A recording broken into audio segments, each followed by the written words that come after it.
righteous and being uplifting and making you a better person. There's nothing wrong with that. But to say that the other people are fake when you are fake is a joke. That's all I'm saying. You can't call the people fake and you're not even connected. You have no connection. Bruce, what? Bruce, come back. Bruce, you on here? Yo, Bruce ain't got a job. I know Bruce ain't got a job. Bruce, what you come back on here for? Keep it funny. They said Bruce they said Bruce can rest every time. Oh man, oh man, come on, Bruce. Where Tazarah? Tazarah say what's coming on. Let's go. Don't come with that. Hold on, Bruce went to get him. Oh, okay.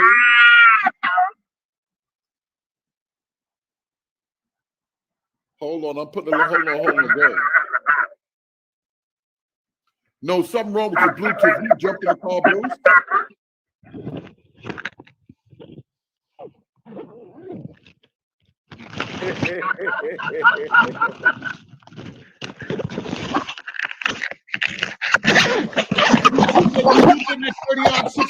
We can hear you. You know we can hear you.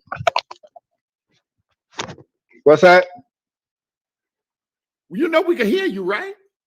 What am I doing? Oh, I'm sorry. I'm trying to get my stuff together to get out of here. Hey, listen, Garfield, I don't know why you come on here trying to deceive the masses with your foolishness. You know, I had a little bit of respect for you, but now I just know now, man, you full of demons because you're trying to demons. That's all he got is demons. Yeah, that's all. He full of demons, man. He full of a foul spirit trying to. You know, you're going to accept Garfield over Dante, who said he's a Christian, over Tail Ministry, myself, Pastor Kelly, Benai Israel, who's bringing out truth, who believe in the Messiah, over this uncircumcised Philistine. You know, and this guy Benaiah brought a source that had never been presented to the masses, and Garfield is pissed off because Benaiah brought out truths, and so he had to come with all types of foolishness. Brother Garfield, I pray for your soul, man, because truth is truth, and Dante laid it. Benaiah Israel laid it out. He gave you historical account. He gave you the sources. He showed it. He told people what to get. He told you what those Lacados were Jews. He showed you what Portugal did in the laws, and you still just rejecting truth.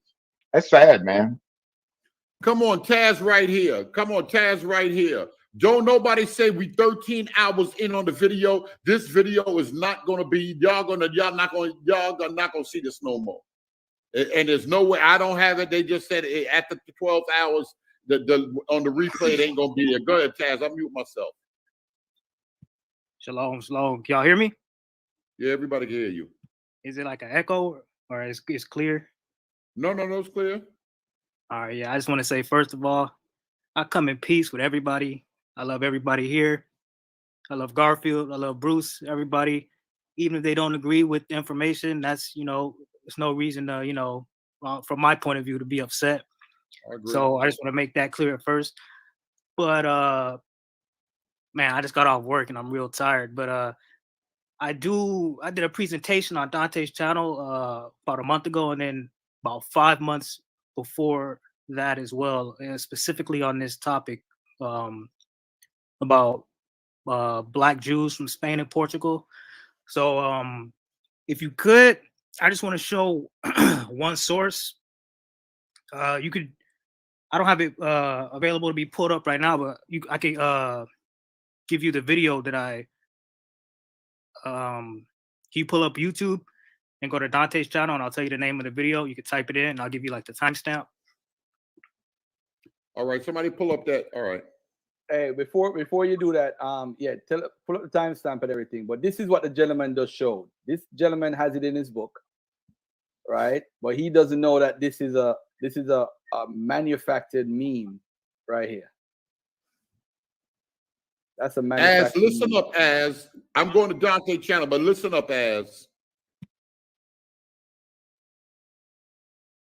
I think the Israelites make up the most memes in outside of every other culture. I've never seen a culture make up memes more than the Israelites. I agree. It's nuts. And even this one that BK apologist brought out. Let me just show it real quickly for the family right here. Israelite makes the most memes. Oh, This one right here. This one right here. This is the one that everybody uses. Shout out to BK Wow. apologists. They left black and came back white. This is fake. It's another one that's well, fake. that meme may be fake, but it's the truth. No. Bruce, I'm Bruce, saying They left, but Bruce, they Bruce, Jesus' name, Bruce. Don't do Bruce, this. Don't relax. do this, Bruce. This meme on the left is fake. It's not true. This is the original, and we have the actual manuscripts of the original. It doesn't say this in the original. That is the point. All right? That's the point. You see, I'm not worried about anybody being black or white. I'm worried about African Americans claiming that they descend from people that they don't. That's what I'm concerned about. And lying about it. You don't need to lie. There's no need to lie about it. Benaiah Israel posted something that's not on the paper. He's saying something, but what is on the screen is not what's being said.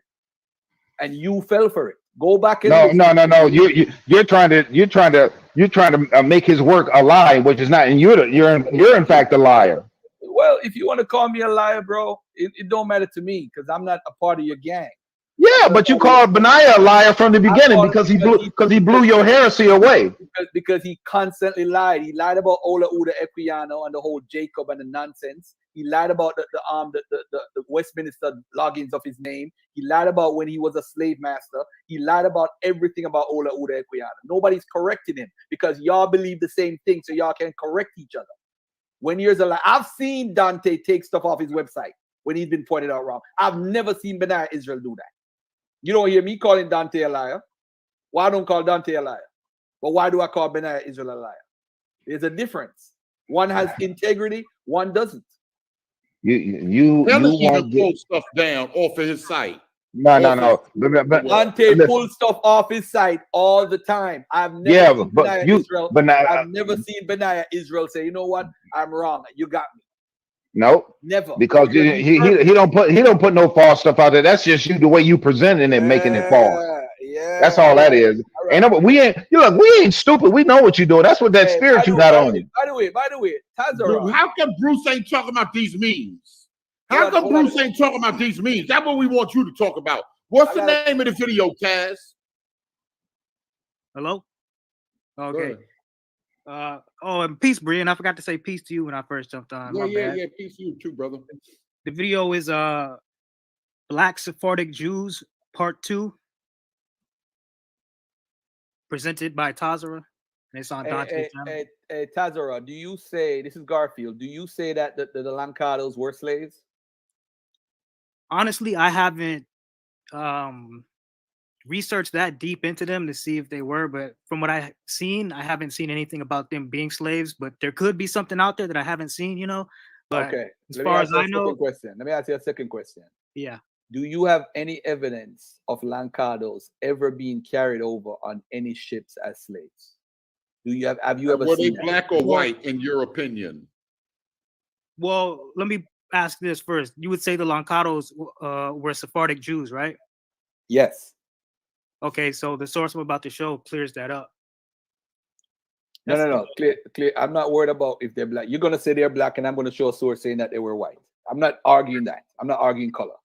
What I'm arguing is if they were slaves, because the Lancados were the main traders in the slave trade. They were the number one.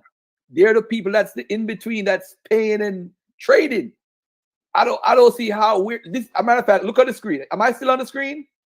No, I'll put you up though. Yeah. Put me up for a second. Let me show you. This is a Lancado right here. This is what they look like.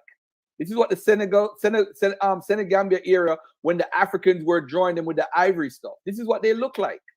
This is what they look like. Who are these people? These are the Lancados. So how is it that we're going to run around? I'm not saying all of them look like this, but some of them did, because the Africans clearly drew them and shaped it up how they look.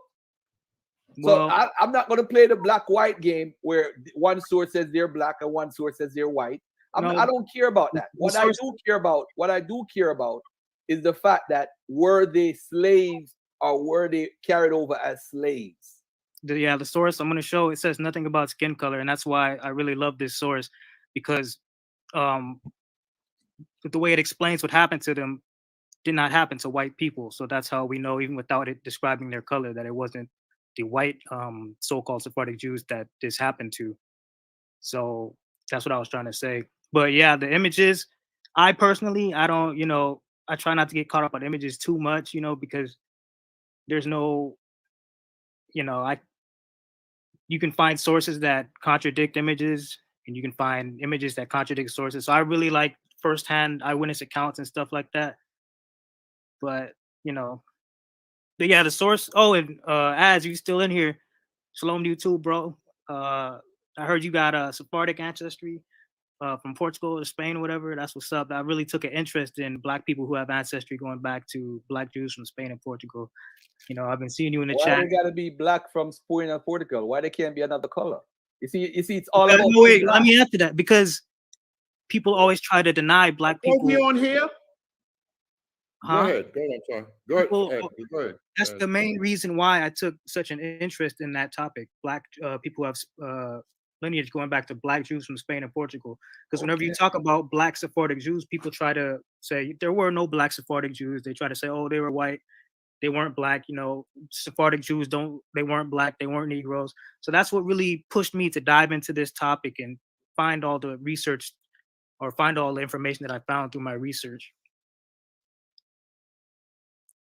You can't deny that there were white Sephardic Jewish people, because No, I don't care. I don't care if they're white or Black. No, what I'm saying is, I'm not one of those people who will deny that there were white Sephardic Jewish people. Have you ever put that in your presentation that they were white? At the beginning of the video that I just told Brian to pull up, at the very beginning, I make a disclaimer and I say that. But at the same time, I say I personally do not believe that just because they were identifying as Jewish, that they all descend from Israel, the white ones. So I do acknowledge them historically. So it's a color thing for you then. What do you mean by it's a color thing? So a Jew can't be light skinned. A Jew can't be light skinned. No, that's not what I'm saying at all. There's So going to be Jews. All right, let me give you an example. According to my beliefs, okay, Blake Griffin, Mhm. his son is white with blonde hair. According to my belief system, he's an Israelite. So there are going to be people looking like Justin Bieber in the kingdom. There's going to be people looking like Britney Spears, according to my belief, that are Israelites. It's not really a color thing, but when it comes to the base population and what they look like originally, that's what I would say. They were of a certain stereotypical appearance. But so you don't believe what they run around calling like the small hat people. You don't believe that people in Israel are all fake. You don't believe in the 13th tribe, that book from Kutzler, author? Well, when it comes to the people in the land today, based on prophecy, I would say that the majority, I can't say all of them, but I would say I don't think the majority of them descend from Israel. And even Abu, for example, he openly admits that the majority of modern Sephardic Jews and the majority of modern Ashkenazi Jews are descendants of converts. So somebody said that there was a clip that they had Abu saying that, but I'm not sure. Maybe I did play, but I'm not sure. Somebody can find that clip for me, please. I've talked to Abu about that several times, and he openly admits it. But he does clarify that he won't say that all of them are descendants from converts, but he does openly. So you kind of hold the same position too. Yeah, I can't say all of them are converts because but I will say confidently that I believe the majority of them are converts. So you believe the original Hebrews were Black? I can say that I believe the original Jews, the Southern Kingdom, were Black. The Northern Kingdom, that's where it kind of gets tricky because in the scriptures they were said to have mixed a lot with other nations. So I do believe that the Northern Kingdom too originally was a darker complexion, but maybe not like this is just my opinion, but maybe they weren't looking like Negro like the Southern Kingdom. Oh, okay. No. That's all right. All right. That's a little better. Right. All right. Hold on. Let me pull this up. You said you got the time. Now y'all hear he's talking a little different now. I mean, he's talking a little different, Red Letter. Go ahead. Camps teach that too, The camps teach that too, because Jacob, Israel, Jacob/Israel, he had 5 different wives, if I'm not mistaken, and they didn't all look the same. They were from different races. So of course there's going to be some diversity, but I will say that I do believe that they were all of a darker complexion. Okay. But, all right. All right, I hope Bruce heard that. All right, which I'm gonna go to the first. You got timestamps for all this? I see all these over 2 hours. Go to the one part 2. I'm just gonna. There's a lot of sources. Don't even go to. Don't even. All right. Oh well. Yeah, part 2 has the one. There's nothing you want to show in part 1. Nah. I don't plan on being here for long. I just wanted to show one of the sources that, because when I popped in and I jumped in, I heard what you guys were talking about, and I was like, oh, I got a source, that specifically deals exactly with this topic. So I thought I'd just hop on and show it to you guys real quick. Okay, and like I said, even if this video number 2, you got time. Oh yeah, let me give you the timestamp.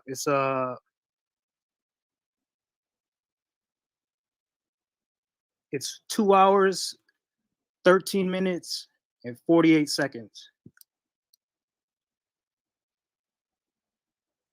And like I said, we can all disagree at the end of the day. I'm not going to hold nothing against nobody. At this point, I just like sharing information. You know what I mean? And whoever... You see where I'm going with it. Now, this presentation is about Sephardic Jews in America. We just pulled some evidence up showing right here that Moors were brought to America. And even though I brought out the document saying that Sephardic Jews were amongst the Moors, we can't really say, aha, you know what I mean? Not from this source alone.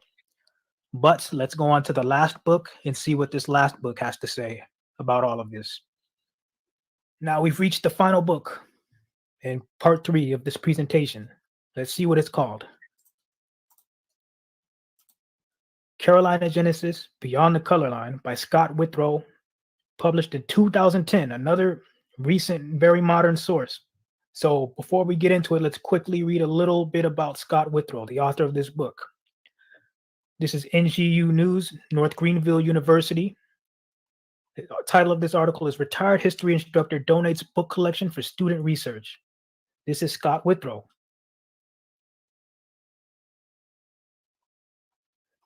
Dean of the College of Humanities and Sciences, Dr. Paul Thompson, said the acquisition is an important addition to the university's library. He's talking about the books that Scott Withrow has donated to the library of this university. The history department is very excited about this donation. As an instructor, Mr. Withrow has been a well-loved and valuable asset to the department because of his passion for local history and Cherokee history. And now in retirement, he continues to bless our department with this generous donation of important history books, said Thompson. We are grateful for his donation. Withrow taught Western civilization, history of Appalachia, colonial history, United States history, Cherokee history, and environmental history of the South during. Right here, I was just like showing who the author is, giving a little bit of background on him. He's a professor, or he was a professor at NGU University. But if you skip ahead like maybe 10 seconds, that's when I start reading the book. All right, no problem. Peace 93, what's up, my man?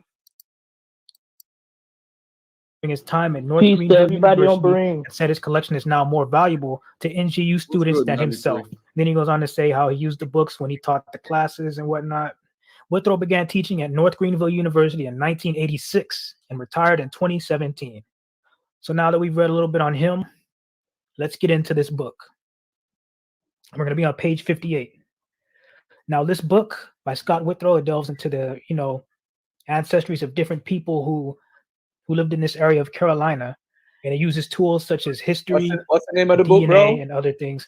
But what we really want is right here at the bottom of page 58. What is it called? Carolina Genesis or Caroline Genesis? I think it Carolina with the A at the end. Okay. All right. Are you on page what? 50 what? I can't remember off the 58. top of my head. We want the footnotes. 58. It says C.A. Westlager. Let me zoom in. C.A. Westlager, Delaware's Forgotten Folk, The Story of the Moors and Nanticokes, the book that we just read, Philadelphia, University of Pennsylvania in 1943. And he quotes what we read in that book. Let's see what he says. In 711 AD, the Moors crossed the Straits of Gibraltar and began their conquest on the Spanish peninsula. After governing Spain for 800 years, the Moors were defeated by the Christians, Celtics, and many of their descendants were sold to the slave traders who brought them in shackles to America, like we just read in the previous book. Some of these Moors were Mozarabis or Sephardic Jews. Mozarabis means new Christians. I believe that's an Arabic word. It means simply new Christians, Jews who converted to Christianity for one of the many reasons, mainly for being persecuted. But it talks about the Moors being brought in shackles to America. And then it says some of these Moors were Mozarabis or new Christians or Sephardic Jews, whom Gadala identifies with the ancient Egyptians. Now he mentions another person who identifies the Sephardic Jews with the Egyptians.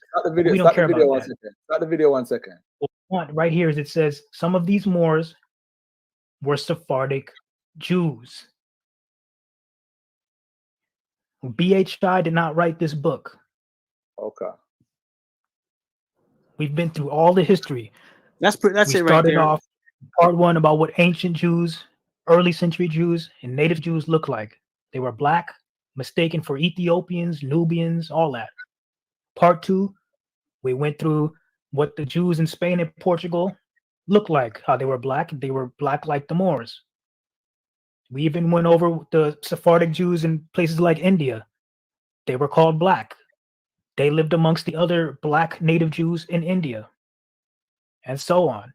In part three, we went over the history of how the Jews were banished to West Africa, how they were black, resembled other Negroes, and how they were even slaves in West Africa. Only one people's history fits all that. We've also read in part three just now how a large proportion of first-generation African Americans came to America with Spanish names before adopting English titles. You can stop it right there if you want.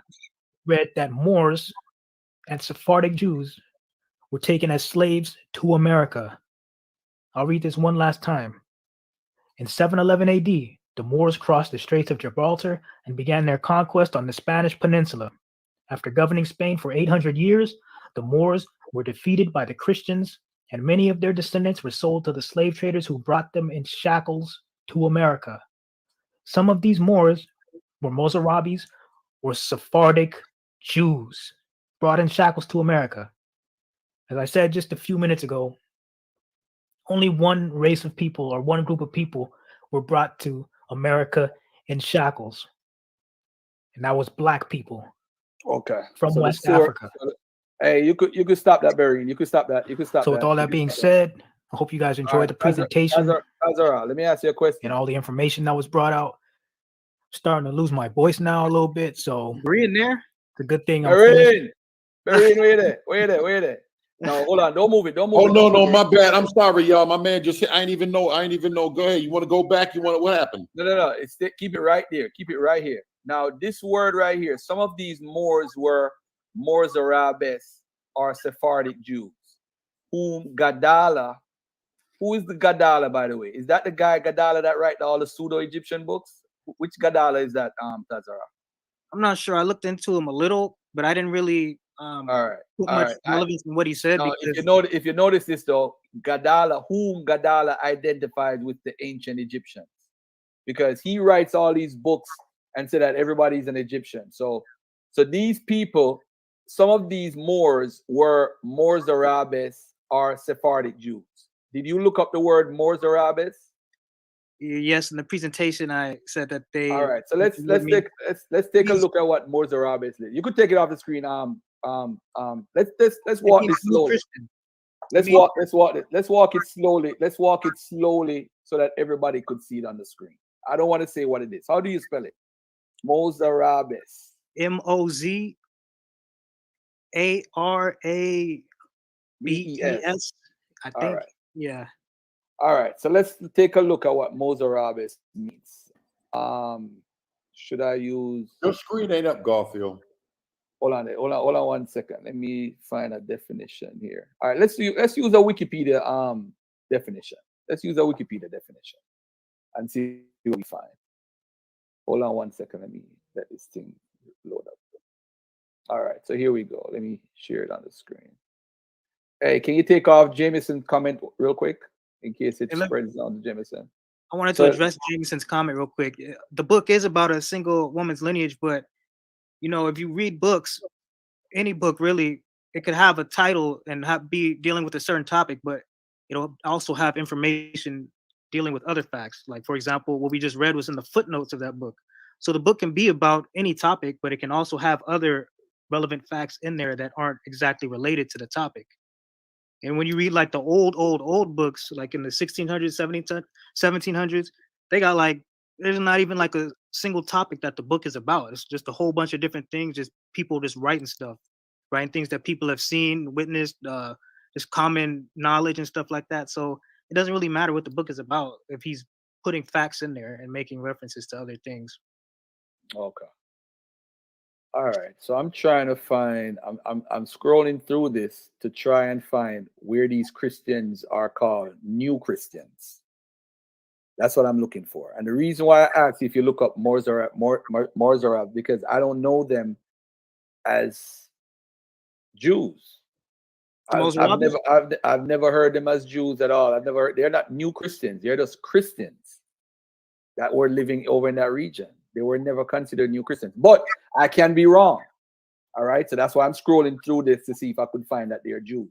Let me ask Fortune. Fortune, have you ever heard of the Mozarabes being Jews? No, I've heard of Mozabites. I don't know if that's the same thing. But it ain't gonna really matter at the end of the day. I mean, once y'all get because we dealing with the morphological arguments, once we start really having that conversation, I hope we had that conversation while we all here. This stuff it's not gonna matter as much, really. Well, I mean, the key thing in the book that I wanted to point out is that even if it says Mozarabes, like it gives one name that they went by or what they supposedly were. When I looked up the word Mozarabes, it said, "Can y'all hear me?" Yeah, go ahead. Okay, my fault. My computer's tripping. But yeah, when I looked up that word when I was doing that research, it said that it meant new Christians. But you know, it says right after Mozarabes, it says or Sephardic Jews. So it's identifying. Where did you see that at? Where did you see that at? Where did that they were new Christians on Sephardic? No, I'm not worried about the book because the book you don't have that source because the book that you use is using another source, the Delaware. I have that actual book. I can't bring it up right now. I won't bring it up. But I'm asking. In the presentation, I read that book before I went to that one. No. Listen to what I'm saying. The book that you use, that's not the original source. It is showing where they got it from, and where they got it from, they're using Gadala and somebody else. So I'm trying to slow walk you to ask you, when you looked up the word Mozarabes, where did you see that it says new Christian or Sephardic Jew outside of that book? Give me a second. Let me see. And the reason why I asked that question, family, is because the Mozarabes don't have a history of being Sephardic Jews. They are basically they are just Christians. So I want to know why the author says that they're new Christian. As a matter of fact, let me that's that book, Delaware, whatever, man. Let me bring that Delaware's Forgotten Folk. Delaware's Forgotten Folk first. Yes, folks. yes. And that's Garfield, I think I might have dealt with this source before. I can't remember. Yeah, but the issue is it does say that the Mozarabes are new Christians and Sephardic Jews. I want to know why the source says that, because that's just simply not true.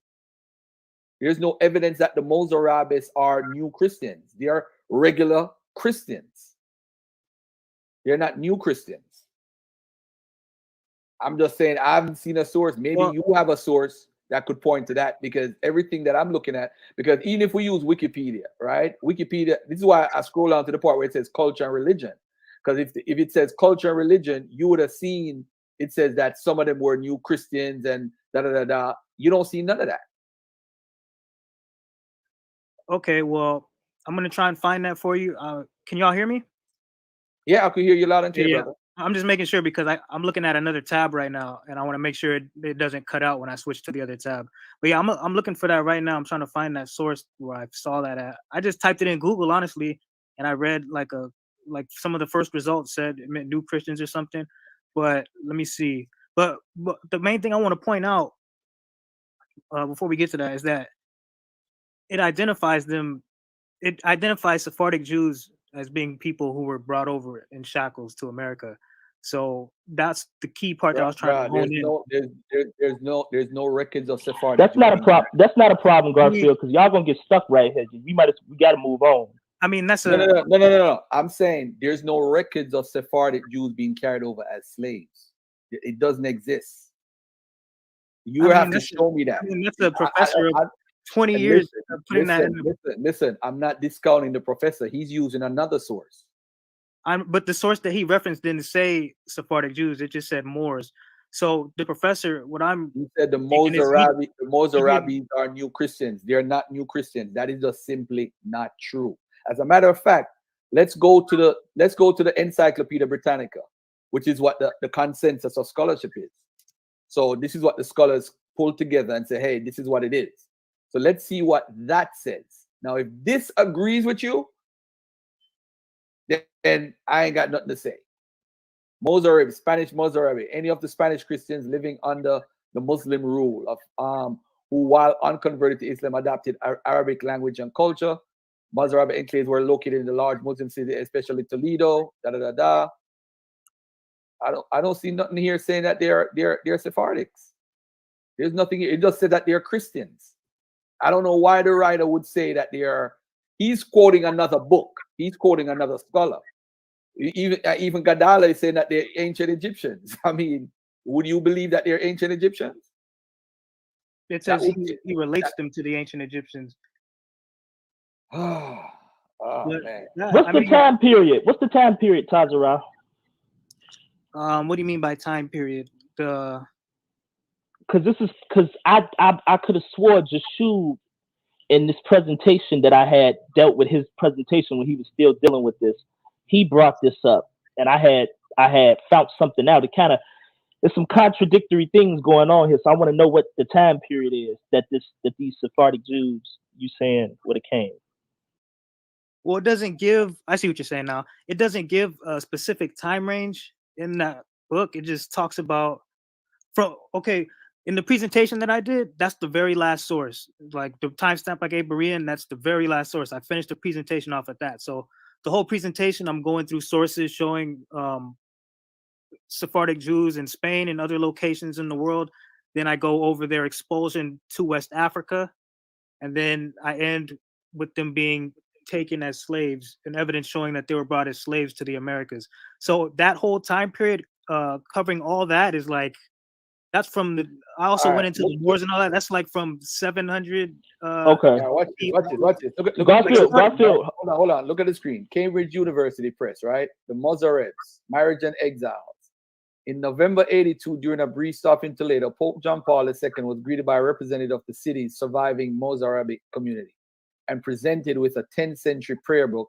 It is not known whether John Paul, an amateur linguist of some note, opened this artifact of Christian fidelity written in a. All they have is a Christian history. There's nothing saying that their Jews are new Christians. And I'm just going through the different articles. I'm not even trying to beat up your source. I'm just saying. Let me say this. I don't know them as new Christians. I get what you're saying, but let me say this. The source didn't say they were new Christians. I might have misspoken. I'm not sure that I did, because I do recall, I can confidently say that I saw something saying they were new Christians. But even if I'm wrong, I added that part in. I said that this means new Christians. The author of that source didn't say new Christians in there. He just said Mozarabis or Sephardic Jews. So I just wanted to clarify that. The new Christian part, that was me. So I either misspoke. Thanks for your honesty. Honesty. I either misspoke or, Okay. But the point I wanted to make was that the author was identifying that Sephardic Jews were brought over in shackles. Let me ask you this. Do you want me to pull? I think I have those slides. Harry, how long are you gonna be on here? Go ahead. 93. I'll cut you off. Okay, if we could get somewhere. Okay, so I remember Jashub, he had put up a source. It was saying Jews being sold to the Americans. The source was World Encyclopedia of Black Peoples, Conspectus by Harry Walton. 93, you're talking about right here on this video right now? No, it's an old video. I don't even think Jashub did with this stuff. Okay. All right, but his source, it says 1532 Basadulas proscribing the dispatch of any Moorish, Jewish, Ladino, or mulatto slaves to the New World. And when I looked into that, the cedulas is basically like a permit given by the Spanish authorities. And the word prescribed, I looked it up. It's one of the definitions is to condemn or forbid as harmful or unlawful. So technically, by that whole definition, it was saying that they had documents forbidding the dispatch of Moorish, Jewish, Ladino slaves to Spanish-controlled parts of the New World. And I got a couple slides. I got another source, We Are Moors by Anwar Majid, page 68 to 69. It says, in 1501, Muslims, Jews, heretics, and recent conversos were forbidden entry to Americas. Only the Negro slaves or other Negro slaves who were born in the possession of our native Christian subjects were granted an exception, which is how African converts to Catholicism, known at that time as Ladinos, arrived in the New World. So, so it looked like they was trying to limit Jews coming. Not to say that none could have came, because nothing is solid, but there was an effort to actually limit that, it seems, and that can be looked into. So, Okay, yeah, I when I was putting that together, I had to research that too, because it seems to contradict what we read. But Brian, if you could you pull up an article very quickly? If I give you the name of it. I think Barine want to go to sleep. Barine tired of us.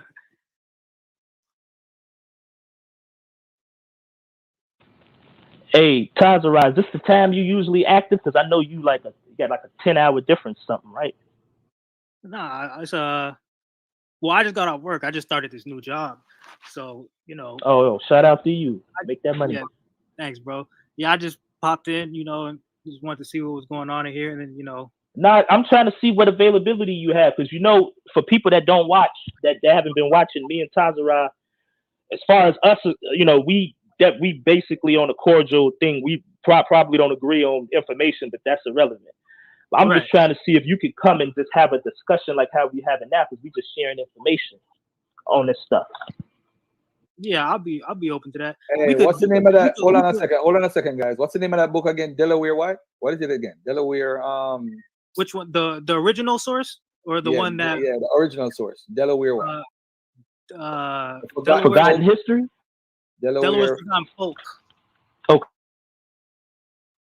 What's it called? I forgot what the name of it is. Delaware Forgotten History or something like that? Forgotten Folk. Forgotten Folk. Okay. But yeah, yeah, I got it. 93. We could disagree until the day we die. You know what I'm saying? Like I'm past that too. Like, it's just about the information at this point, Yeah, you gotta come. We gotta come on and have a discussion, because I'm trying to engage you on this on the lineage thing, because I know you didn't put out a lot of videos, and I ain't been really in the mix with that. So I'm trying to see where you at with your information and your perspective. All right, for sure. Brian, are you there?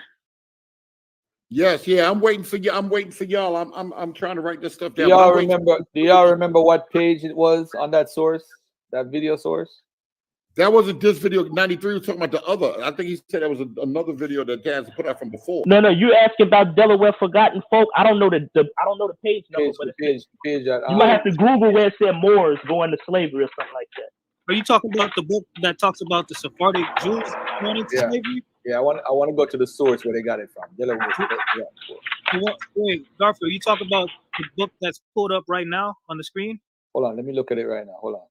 Yeah. Let's look at what page number it is. That's page 58, if I'm not mistaken. No, not the book, I'm talking the source that they call C.A. Wesley, Delaware Forgotten. Oh, the source, the Moors. Yeah, I can pull that up for you too, right? Right here in my notes. Trying to see what yeah, because I have the book. I'm gonna put the book on the screen. Let's pull it up. I have it right here on my computer. That's page 4.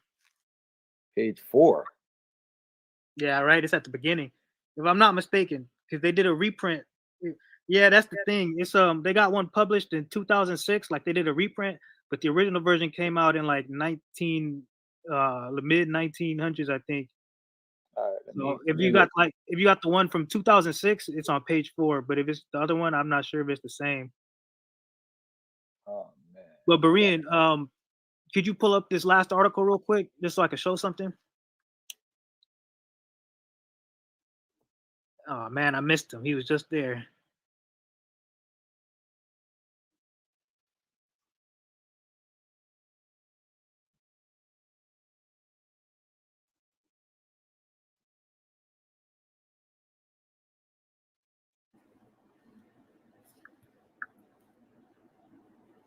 All right, I'm gonna let someone.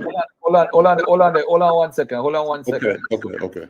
What does it say right here? It says it began their engage in the Spanish. Moors were dedicated to Christians. Many of them descendants were sold as slaves. They were brought in back in shackles in America. Some of these Moors are others. I know people don't like, you know, the word black and all that. This channel, you know, you guys don't like to get into like the color side of things, but that author from the original source, he identifies the Moors as being brought in shackles to America. So, you know, there's only black people were brought in shackles to America. So that identifies the Moors as being black people as well. Although the author of that book, he tries to separate them from Africans, for lack of a better word. But, you know, what he can't get around is the fact that they were brought over in shackles, according to him. So he can't, you know, like the color, when you start talking about colors, things can go either way. Things start getting all mixed up, and you have to like actually really look into stuff to make sure the sources that you're reading are actually saying what you think they are. But, you know. No, you're not crazy. That source definitely say that. I've encountered that, but I just was like, what the heck? I'm trying to figure. I'm like, yeah, man. Because it got to gel with history, and I'm like, okay, I got to see where he's getting this from. Because this, I was always wondering if the Moors got kicked out of Spain too. I'm like, where they going? Like, where's their paper trail? Why it's just the Jews that get documented where they go? I'm trying to see where these Moors are at. Well, a lot of the Moors and Jews, they like lived amongst each other. Like there were Jewish Moors, and then there was Moorish Jews, and they, you know, I even read a source from I think it's a Harvard professor or a Duke professor, one of them prestigious universities. He says that the Moors were a black race and that they had they originated in Palestine.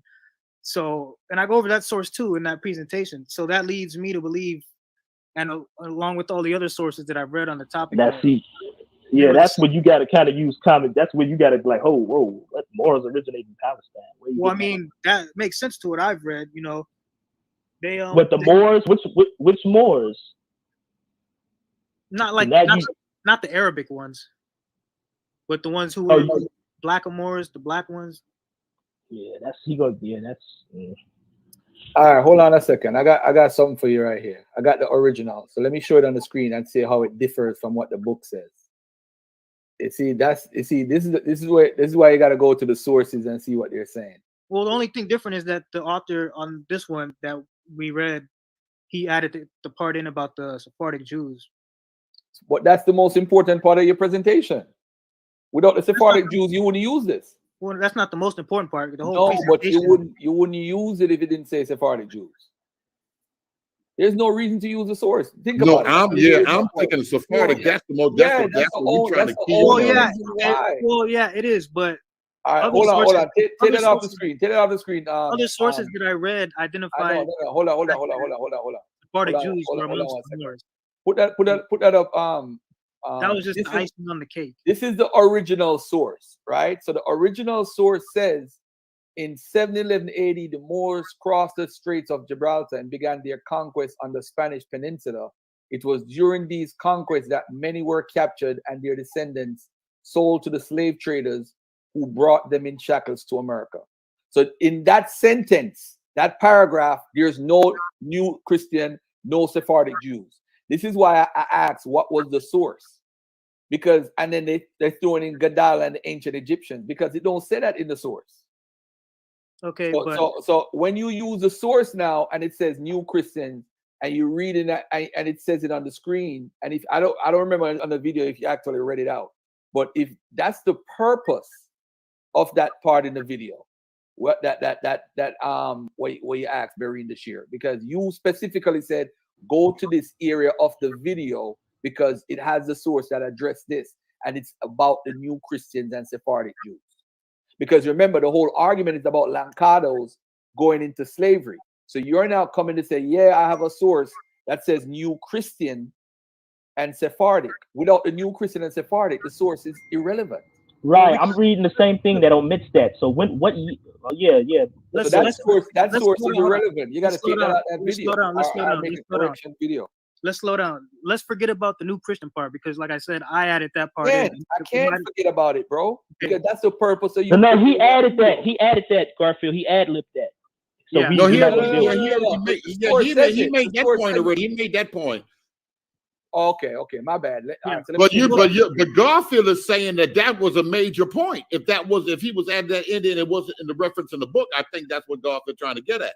Well, Garfield's saying the Sephardic part because the book doesn't say anything about the book doesn't say But the new Christian part too, because the new Christians were the ones that were forced. Well, the new Christian, the book doesn't say that. I looked up the word Mozarabes and I thought that's what it meant. I could be right. Okay, I could be wrong. I was still trying to. But I have that source. Mozarabes is not even in this book either. But look, according to other research, I could in that same presentation I could show you a source that says the Moors had many. You know what? Let's cue up that video where he said it. Let's cue because I need to hear it. I need to see that too. I want to see it. Wait. What do you guys want to see exactly? What are you asking? No, I want to go back to what the video said what you made on Dante's channel.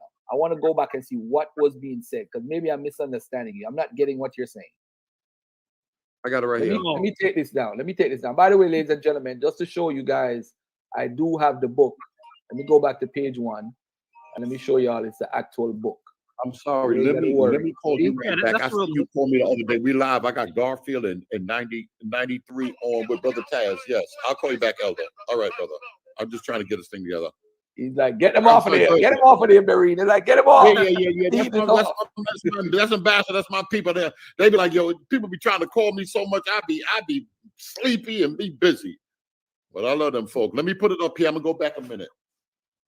All right. Let me also say though, that book that we're discussing right now. All right. Well, that was the icing. So pull it back a little bit. In the video, in the presentation, I showed another source that said there were many Jews amongst the Moors. So what I'm thinking is this author, he did his own research and he also saw sources saying the same thing. And he came to the conclusion that those weren't just all Moors. There were Jews amongst them, like how other sources say. So that's how he's come to the conclusion that, and also since the Moors were banished and also since the Jews were banished, it also leads to the same conclusion that they were amongst each other. So that's how he was able to say some of these Moors were Mozarabes or Sephardic Jews. He's not saying all of them were. He's just saying, a common conclusion would be that there were Jews amongst these Moors because they were already amongst these. Hold on. I'm confused. The banishment happened. I'm confused. Where does it say Mozarabes in the book? In the book, does it say that? Or is it the source that says that? Because it's not in the book. I don't see it on the page on the book. I see it in the source that he used, which is the book that I brought up. So I'm saying, are you using the source or are you using the book? Okay, when you say the word Mozarabes, you're asking where it is on the page of the book that I read in the presentation or the original.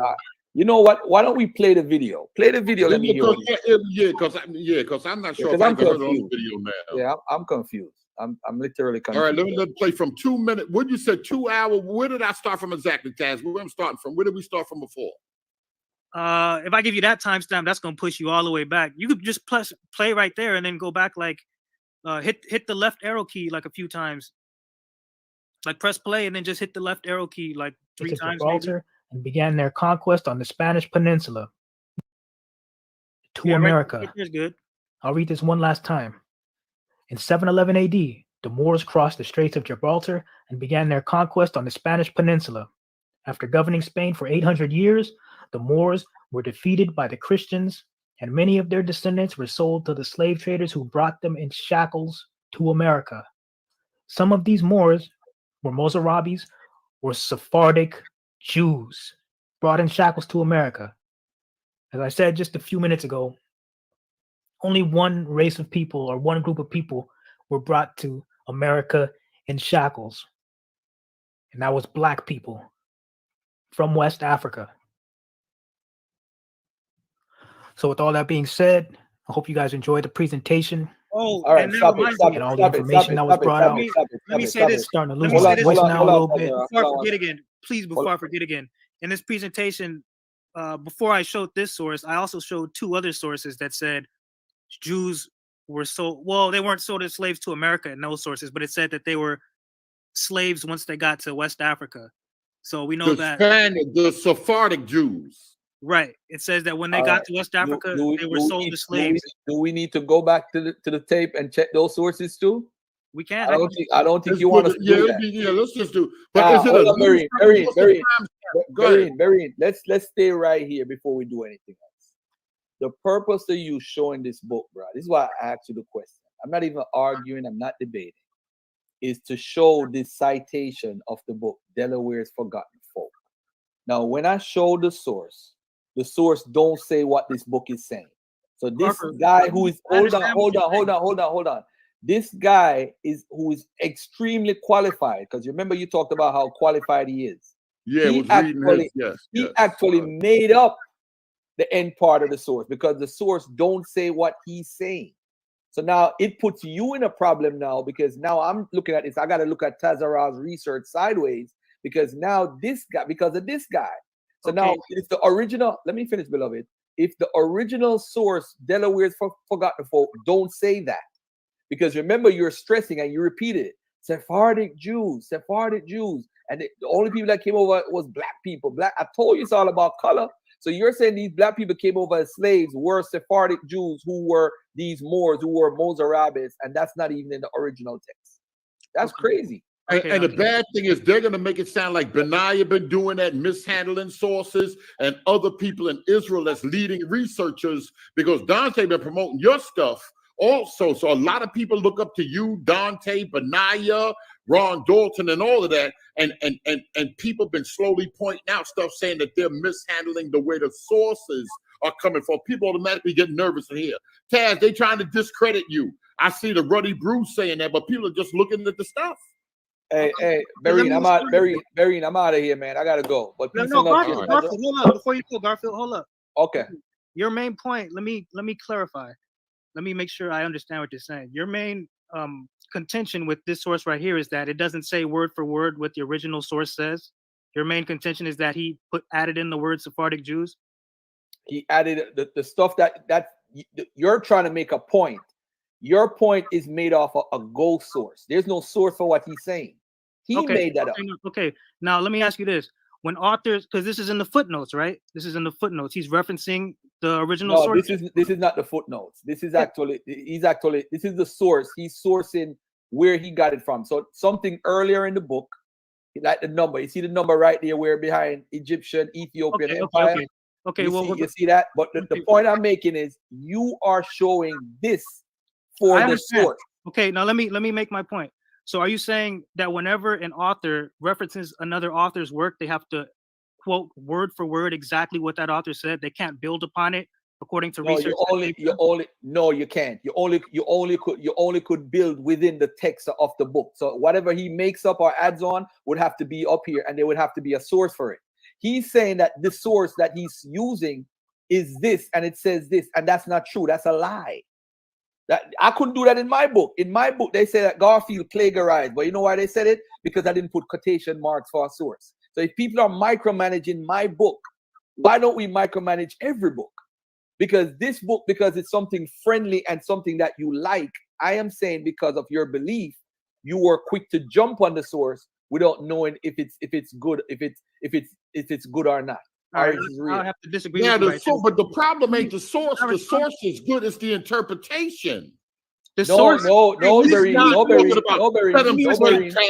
you understand what's going on? This guy. No. Hold on a second. Hold on. Tazarah, hold on. Let me respond to Barry. Hold on. Let me respond to Barry real quick. No, Barry, I disagree with you. The source, when you source something, you have to quote directly where you get it from. Wait, what did Barry say? The way it's written in the book. He should have did it earlier in the book. If he want to add on a quote, that's fine. Then we could see the source and determine that he did that. He added on to the source.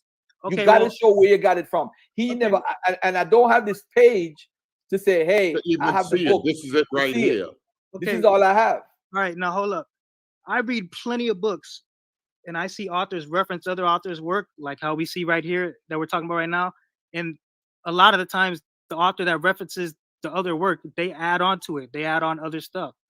So, I mean, that this guy, you guys say we need to bring out scholars and all that. This is a professor at North Greenville University for over 20 years. He wrote this book. He's got the book is about DNA, really, but he got all this in here. the book says word for word, Sephardic Jews were brought in shackles to America. So I don't see how I'm misrepresenting the source. This is one of those sources. Hold on. Let me finish. Let me finish. Oh man, the you're book taking it says, the wrong way, bro. listen. Even the people in the chat, like who was this? Big Nate and Jameson. I didn't misrepresent nothing. The book says exactly word for word what I said that it says. I didn't even interpret it till after I read it. All right. Do you hold agree? Hold up. Do you agree, Tazarah? Do you agree that Delaware's Forgotten Folk does not say what the author wrote at the bottom? Do you agree with that? It says everything word for word except the very last sentence. The author added that on. But like I said, not the last sentence, the last two sentences. He added on the Mozarabes, he added on the Sephardic Jews, he added on the what is that word right there? That's all one sentence. Yeah. So the point I'm trying to make is you're not at fault for this. But I'm just saying, because the source said it, I like to check things. I like to go behind things. That's what I like doing. I'm a researcher. So if that's why, as soon as you said it, I said, what's the name of that book? Ain't nobody else would have asked you that. Fortune wasn't about to ask you that. I decided I'm going to look it up right now while we are live. Wow. So when we do it, I'm a real researcher. This is not a game to me. I like truth. I'm a researcher. That's what I have scholars who call me and ask me for my research. That's how deep I am in this game. So when you bring a source out, I have all the right to, because I don't have nothing to do with it. I'm home alone and I'm chilling. My son in Disney World right now with his mom. So at the end of the day, I am free. So I have the time now to have the book. I have the book on my computer and I could check it. And when I check it, it doesn't say what this scholar says it says. And that scholar, I'm gonna write him too. I need to write him a letter. Yeah, I was just about to say that, man. You should ask him to retract this. I'm gonna because now you made a whole video that probably 10,000 people watch. And now they're gonna be arguing. They're gonna be arguing with Garfield. Let me finish. Hold on. Let me make this point. Let me make this last point. They're gonna have people like Elder Higgins. I'm sorry, not Higgins. Crazy Bruce gonna come on here and said, I saw this on Dante. I saw Tazarah say. And then I'm gonna be looked at as a hater. I'm gonna be looked at as a hater when all I'm asking for is to look true. Okay, but look, the whole point of this presentation, I put in between 80 and 100 sources altogether. I think it's closer to around 85 sources. So like I was saying, this is the very last source in the presentation. I'm building up to this point the whole time. You can knock this source out of the presentation. I've still proven the point. Okay, hold on. Let me get up in there. Let me make one point. You didn't spoke enough, Garfield. Are you daring me to review? Are you daring me? Are you daring me to review this presentation, bro? I mean, you already listen. No, that's a waste of you be wasting your time, man. What you doing? Why would he be wasting? Listen, he's wasting his time because we don't really do this no more. We don't do this no more. We don't do this.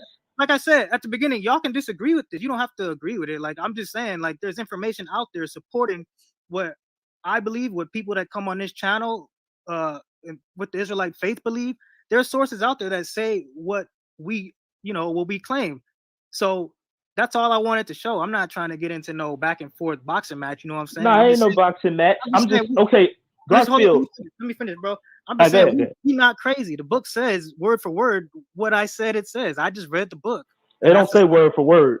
It says Sephardic Jews. I'm talking about this book right here that we're looking at, not the one that he referenced. I'm saying this is a scholar. He referenced the source and then he added onto it because he must have done research. Right. Hold on. No. You let me go first, Garfield, because you said that. Go ahead, bro. Look, respectfully, if the author, because you using a secondary that's quoting a primary source, and the source, the author that you're using inserted things that were not there, I would have to fault you for not going directly to the primary source, respectfully, because you shared the information. Because if we got to be responsible, and like you said, you got other sources that support your point, but just for everybody, for me, for Garfield, because I made mistakes before. If you can go to the primary, why deal with the secondary? That's all. Okay, I understand where you're coming from, but haven't do you want me to send you this book? Hold on. Let me respond to 93 real quick. Remember back when we were dealing with the Lanzados, however I'm gonna just say it however it comes out, Lanzados. Yeah. We was dealing with that, and the source that was talking about them in Africa, it said some were white, somewhere in between. and then some, most of them were black. Didn't you in the past go back to a source that said that Jews? I can't forget what the source is talking about, but you did something very similar. You went to a source that came after the original. Oh source. yeah. You talking about Pete? I think you might have been talking about Peter Mark or somebody else's work. Yeah. No, here's the thing though. There is no supporting for that source. There is nothing. It don't say that at all. Like as far as the Sephardic Jews, there's a consistent narrative. I know y'all don't agree with it. That a large amount of that is mixing. That's there. That's there. But if I did it, look. If I did it, I'm wrong. Hold on. 93. I'm wrong. Nah, stop. Well, let him finish. Stop. No, you know why? You know I'm gonna cut you off. 93, I know. I seriously don't believe that I am wrong. You know why I cut you off 93? Because you went for the ultimate deflection. Now, Barry, share my screen for a second. Who went to the ultimate deflection? You did, because we're talking about this, and you're going to bring up something that happened in the past. But we don't even know if that's true, though. That might not be true when you said. No, we ain't worried about that. All I'm saying is the only point I'm trying to make. Listen.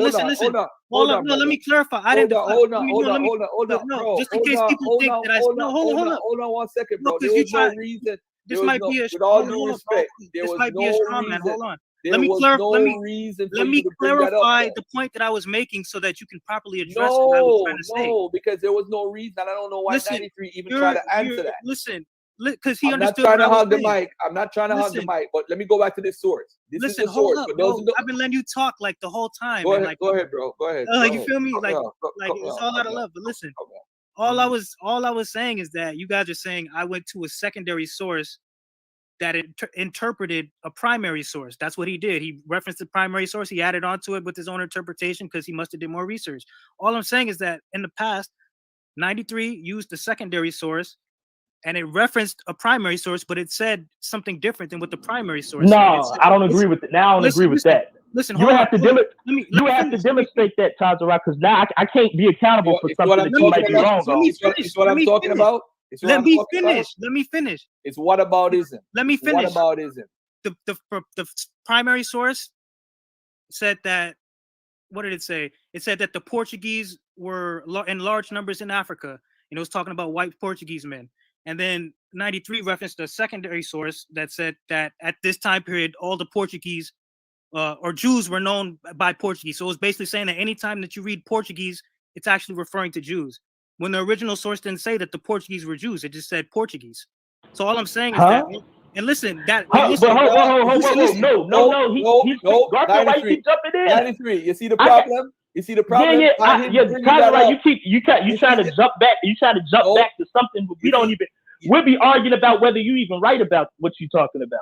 We'll be arguing about that. We're talking about this quote right here at the top of the screen. Yeah, we're talking about this particular source. But if you want to challenge me on that, I'll be more than willing to go back there. In 711, the Moors crossed the Straits of Gibraltar and began their conquest on the Spanish Peninsula. You don't gotta keep reading. We read it, bro. We read it. Many were captured and their descendants sold to the slave traders who brought them in shackles to America.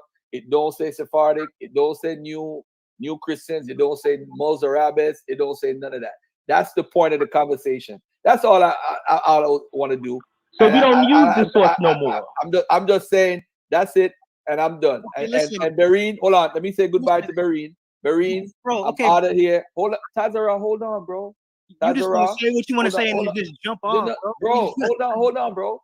I never got to finish a complete point. Bro. I'm trying to tell the host of the show I'm leaving. Y'all support Brother Bareen. Hit him up. Bareen Teach. Hit up that Cash App. Bareen, you my man for life. 93, I'm out of here. I appreciate you, fam. Thank you. All right, I'm hollering later on. Go ahead, Taz. I'm right here, Tazarah. If you want to address me, I'm right here. But wait a minute. Let him finish and go ahead. And then you go ahead. Okay, go ahead, Taz, you have the floor.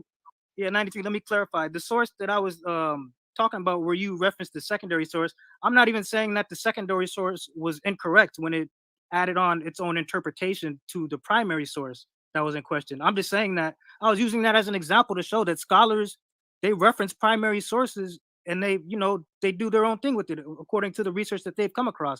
So I wasn't accusing you of misrepresenting any sources or anything like that. I'm just saying that I was just using that as an example to show that, secondary sources, they don't always just go with the information that was in the primary source.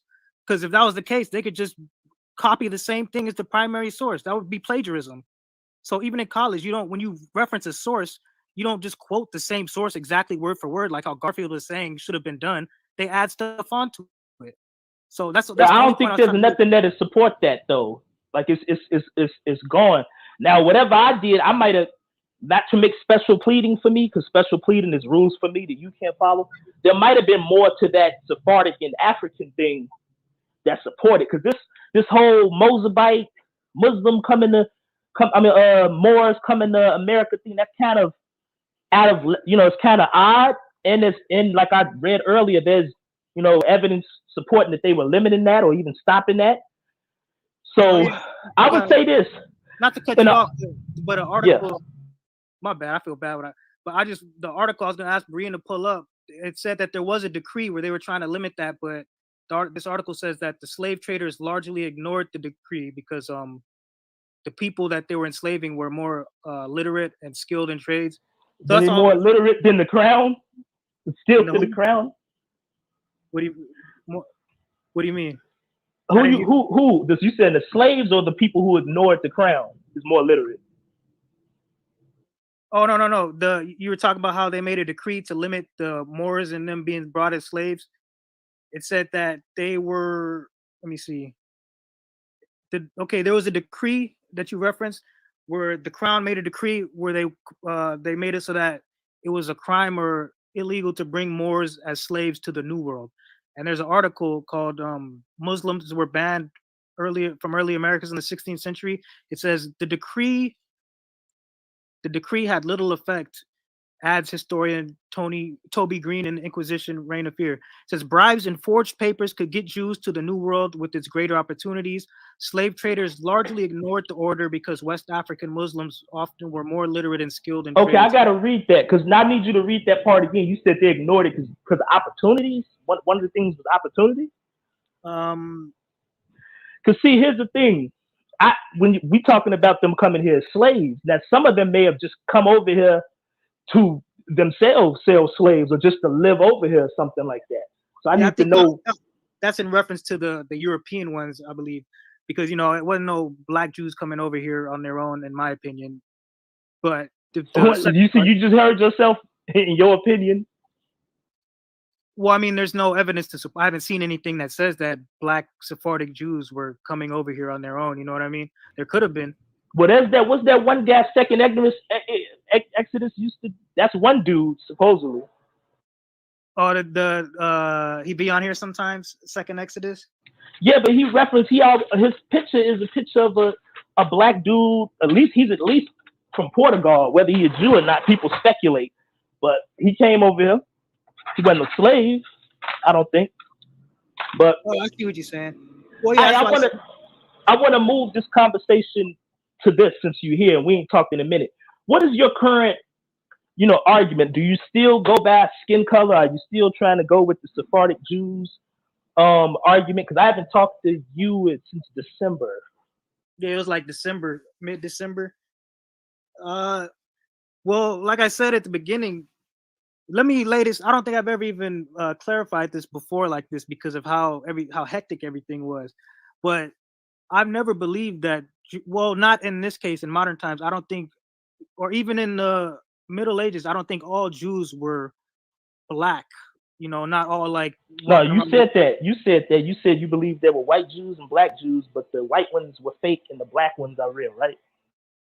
I wouldn't say it like that specific. Well, even amongst the black ones, who I believe are, who I personally believe are the legitimate Jews, even among them, there would be some light-skinned ones, like we ain't talking about light skin. We talking about non-Negroid when we using the term white, as in Iberic, like Spanish looking or so-called white. Okay, so what are you asking about the white ones? No, I'm just saying when you said you wouldn't say it like that because even amongst the black ones there's lighter skin, but we ain't talking about lighter skin, quote unquote Negroes. We talking about actual Jews like you see today, and then actual black people like us, like you see today.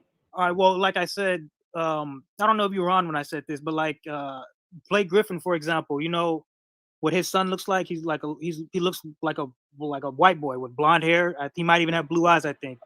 Like, I think there were Jews like that walking around. But they most certainly. descended, huh? Oh, Like, most certainly. What I'm trying to say is that even in the black community, there are people who could pass for white. So that's what I'm trying to say about the black Jews topic. Okay, so we talking about skin color and morphology, meaning the way someone looks, correct? You go by those arguments? Well, to what extent?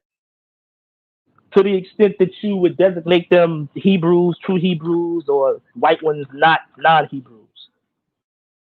Well, the white ones, I would have to say the majority, I do not believe descend from Israel, but I can't say all, because like how I said, even in the black community, there are people who could pass for what they look like. So, you can't say for sure. And wait, didn't you tell me on the phone that you believe like at least 70% of them are converts? 70% of who? Modern Jewish people? No. I think Abu did a video. I think I somewhat agree with him that Ashkenazis in particular, their paternal lineage is so diced up that a significant portion of them have to be people who, they joined. Like, they have Middle Eastern paternal markers, but they got like maybe 2 or 3 of them, and then they got R, and they got right. So that would mean a significant amount of them would have been converts. But then I don't know if I asked you, but what's the problem with conversion when the scriptures allow it? All right. Well, first I'm gonna answer that, but first I want to say that Abu, he believes that the majority of Ashkenazi and Sephardic Jews are converts. He said the majority of both. That's because they got similar ancestry. The Sephardic and the Ashkenazi got kind of a similar kind of thing going on. Yeah. Right.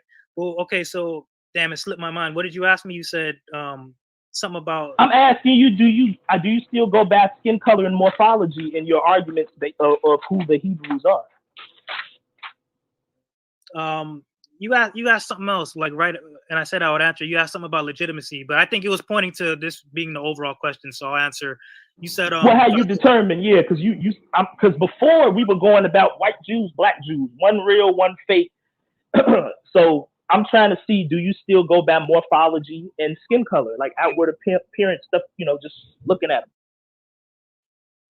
Yeah, I would say, when it comes to morphology, like, that's where I believe the Bible comes into play with prophecy, because Africa is full of black people, and I don't think that all of them are Jews or Israelites. So what I would say is, when we look at older sources, or not older sources, when we look at older sources, but ancient accounts, they talk about Jews being mistaken for Ethiopians and Cushites.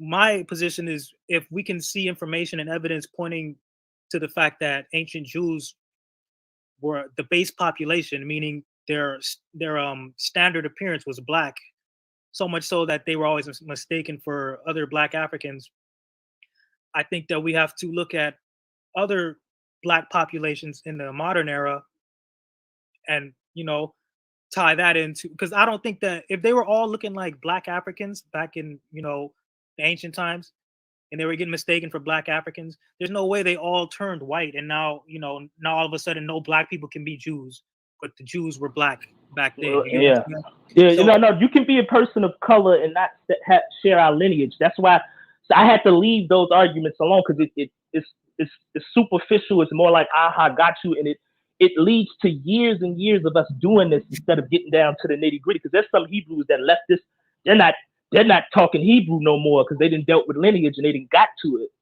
And that's something I should never really, I'm saying all of this is just to go back and forth. But if I ask from a lineage perspective, the Bible was talking about lineage, male to male, paternal lineage. Right. So you can't really look at somebody looking like an Ethiopian and say, well, those are people. All you can say is, hey, they not white. That don't mean that's us.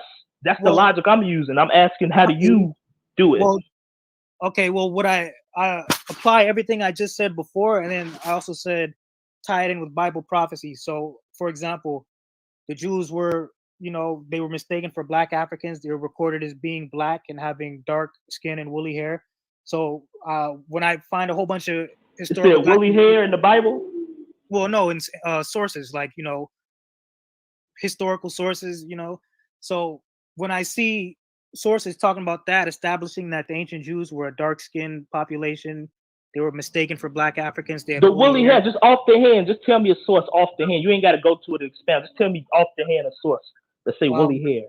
Johnson's Natural History. I don't know the page number, but it says the Jews appear to have been originally a dark-skinned and woolly-haired race. And he's looking at which people, because Johnson is contemporary to modern Jews. And I know, I'm not sure if he's going to invalidate modern Jews. So if you're saying that, he got to be looking at modern Jews today, they're factored in, right? Well, the next sentence he says, but the Jews of Europe have light skin and, you know, are white. But the key thing is that he says the Jews appear to have been originally a dark-skinned and woolly-haired race. Right, okay. The Jew and Negro also says that. And they look at the modern Jews as the more intelligent ones separate from the blacks. So okay. They've said stuff like that. They've looked at modern Jews and likened them to us, oftentimes as an insult too. True, I've seen that in like more recent books. But the point I wanted to make to answer your question is that, okay, let's say even if I'm just showing my position and the position that I believe a lot of people like myself have, like Dante and Benaiah, for example. If we see, even if you guys don't agree with the sources, let's, like, the sources are there that say, for example, that the Jews, the ancient Jews, were Black.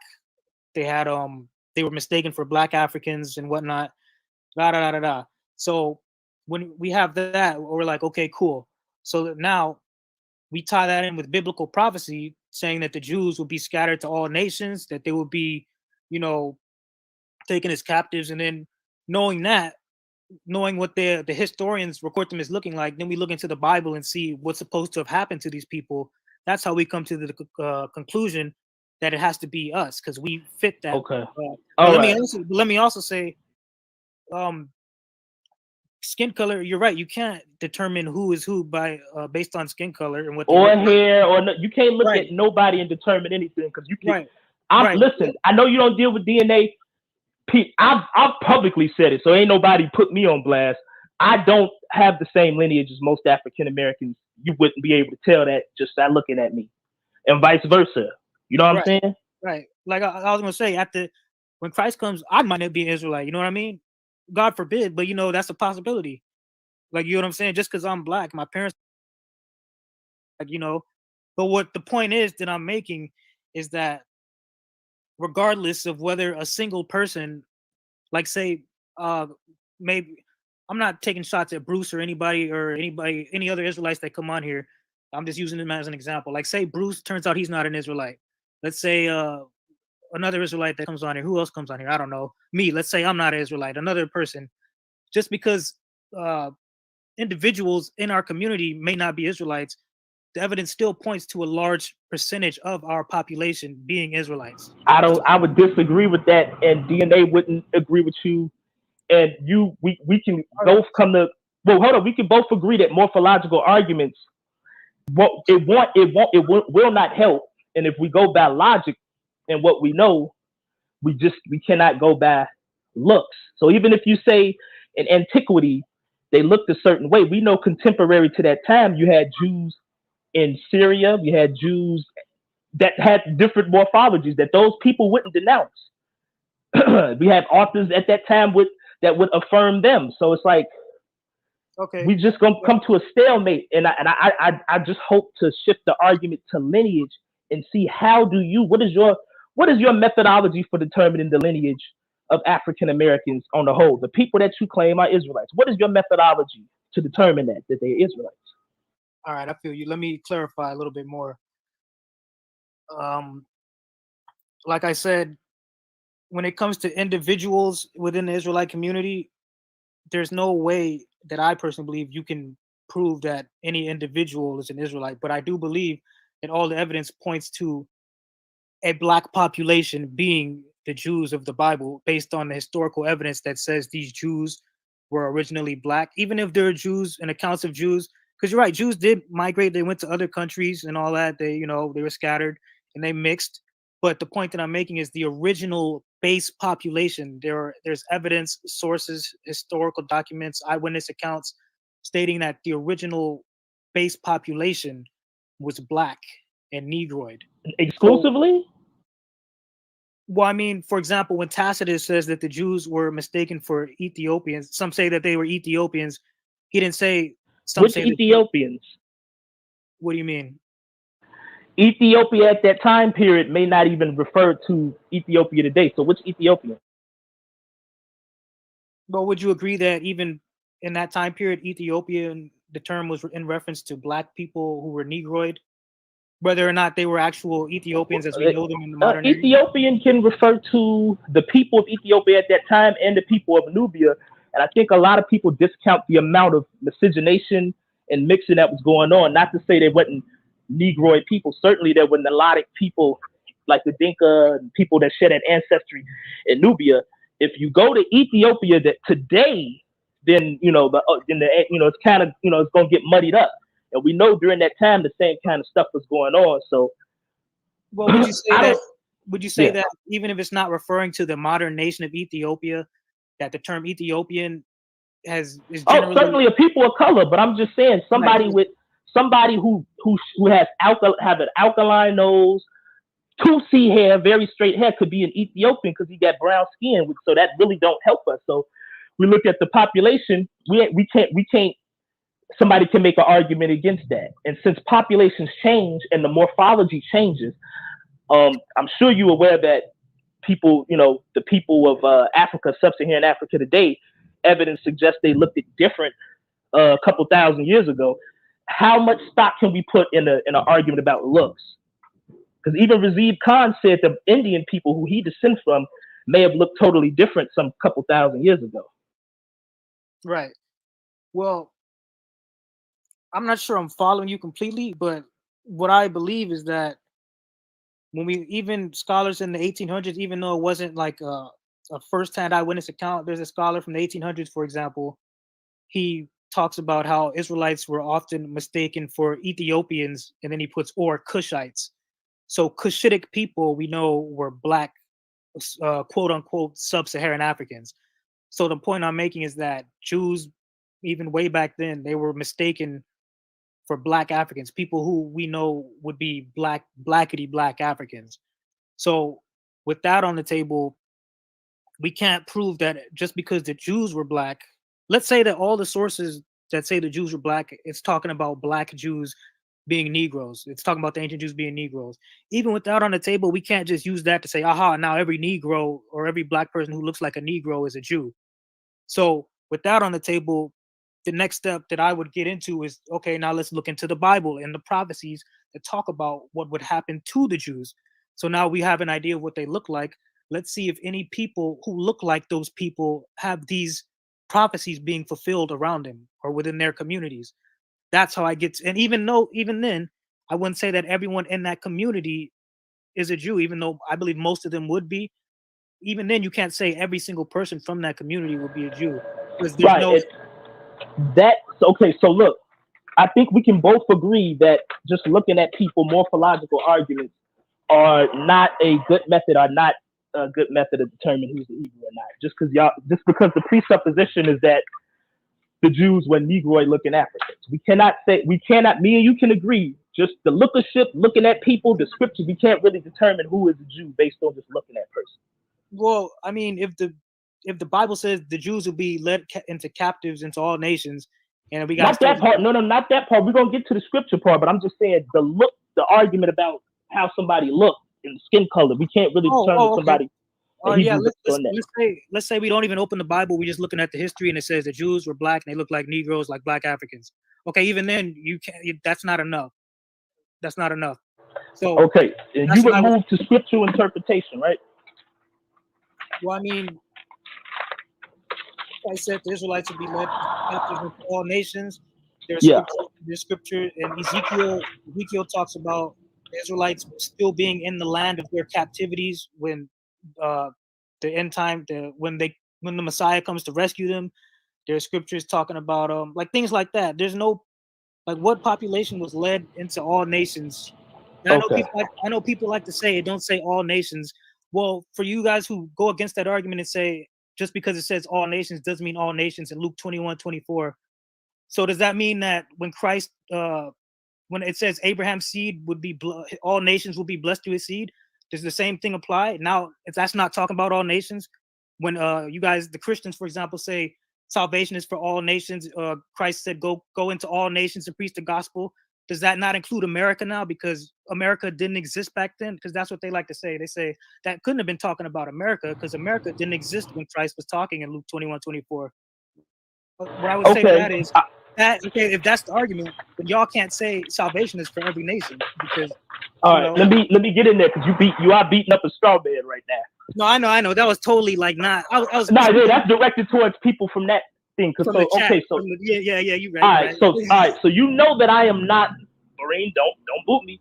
You know that I am not a Christian. I'm not a believer, and I shout out to all the Christians. Christians, without Christianity, I probably wouldn't be here. My family is Christian, whatever, you know. So I'm not gonna pretend like I'm gonna go in the book and do all of that. But what I will say is even scriptural arguments are gonna be based on interpretation, and it's gonna lead to eisegesis and exegesis. I don't think that's a good method either. I know this is gonna be a deal breaker with the spiritually inclined, but we're talking about lineage. And the Bible is a spiritual book to correct people and to lead people to Christ. It's really not a DNA test book. You can't really say that. Well, I get exactly where you're coming from, but as a Bible believer, I was just explaining that on top of the historical documents that explain that the Israelites, look like Black Africans, etc. On top of that, as a Bible believer, I go to the Bible and use that to validate, what is already. Right. So, see, and then it's gonna come down to who interpretation is better, because the Christian apologists for years they've been given contrary examples how it's not exactly how Hebrew Israelites interpret it, about the hair color, about Christ and all of that stuff. And see, that stuff ad nauseum just leads me to say, and plus I can't take the scripture interpretations of Deuteronomy 28, put it in the laboratory and get results. You're gonna get false positives, even there's some Hebrews that know that. I'm not really over there with them guys. You know who I'm talking about, but them dudes, the niggas put their jerseys up. I'm sorry, Barine. Them guys put their jerseys up. They put their guns away. But so I would say you have an aversion to DNA. I've learned about DNA. People don't like DNA. But I would say we're talking about a lineal claim, a lineage. Right. It produces less false positives than looking at somebody's hair, nose, and skin color, and it produces less false positives than my interpretation of a scripture, because so many other people got interpretations of scripture. Right. I understand 200% what you're saying, and I think we've hit a dead end here on this from my perspective. So what I would then ask you is there any legitimate and verified ancient Israelite DNA to compare with modern populations in order to get the results that you seek? I'm not listen. Okay, great, thank you. I'm not aware. There may be samples coming. What I will say is, if you look at the Levant, just prior to the Iron Age, and for people that don't know, there's different ages in that area. The Bronze Age, I'll just tell you when it ends, because it might begin somewhere in 2500, 2000 BC. The Iron Age begins about 1200 BC in Israel. All right. So if you go by the chronology, I don't know how you deal with the Exodus. Me personally, I think the Exodus, if it happened, the Israelites would have been coming into Canaan around 1400 BC, and there's Canaanites there. They certainly have the Canaanites' DNA, or the people you would have to deem Canaanites. And their DNA is J, E3B, T, and maybe even G. There is no E1B1A there. There is nothing. There's none of that there. So just prior to the Israelites coming up to 1400, and I have sources. Abu even got it. He can share it for y'all. The people that they found are not one homogeneous group, meaning if you believe that the Canaanites, all have one lineage, genetically they do not. So when the Israelite thing come, We'll just have to see. I mean, if you want to go to the Laquish skulls, we can do that. It doesn't have any DNA, just has the shape of their skulls. But so far, we don't have that. But what I will tell you, Tazarah, is the ancestors of African Americans, before the Israelites were even doing anything, they were in West Africa. There's evidence of them farming this material culture that you can go to and see. Okay, so how far back would you say that evidence goes that shows African Americans, or not African Americans, but the ancestors of African Americans in West Africa? What date would you put on that? Because honestly, me, I don't subscribe to evolutionary timeline. I'm just trying to see what you would say. Oh, it's not evolution. You can scratch evolution and just deal with you can deal with the material culture left there. One of them is called the Tichit culture, Dar Tichit. That's around Northwest Africa or Mauritania. Some of it is in Niger. They have evidence of the beginnings of farming in Africa. This is about 2000 BC and down. You have the Kefians, the Kefian people. Their skulls share affinity with modern day West Africans. They're in Niger, about around 2000 BC. So are you saying these populations predate the Israelites, or what you saying?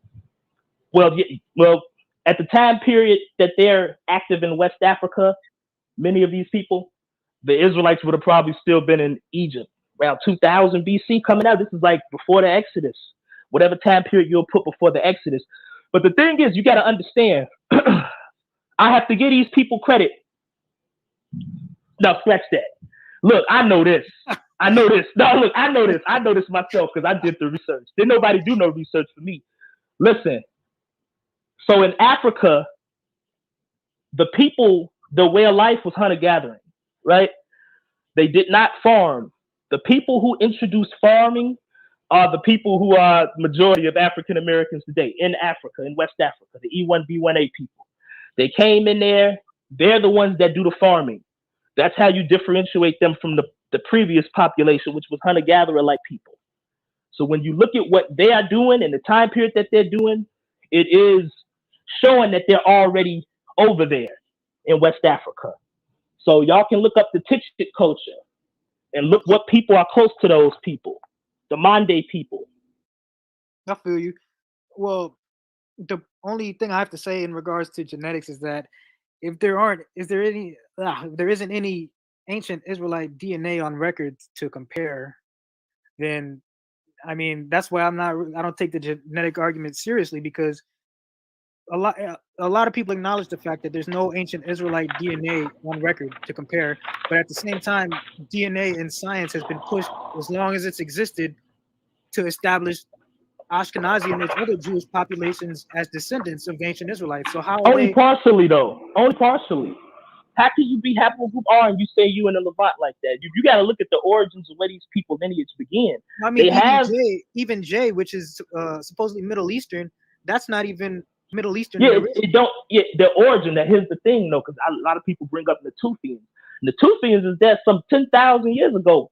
Big balling and shot called the knocking their damn teeth. Knocking their teeth out like they crazy. That ain't Israelite at all. But populations move. The J carriers, even if they originate somewhere else, there's a shift there's a population overturn, meaning the J carriers start coming over there heavy. So when you look in those places, like they was pulling up them studies of pre-pottery, Neolithic B and stuff like that, man, you got J carriers over there. You got J carriers in the land that you call Israel. That's Canaanite before the Israelite period. So they were in that land before the Iron Age prior.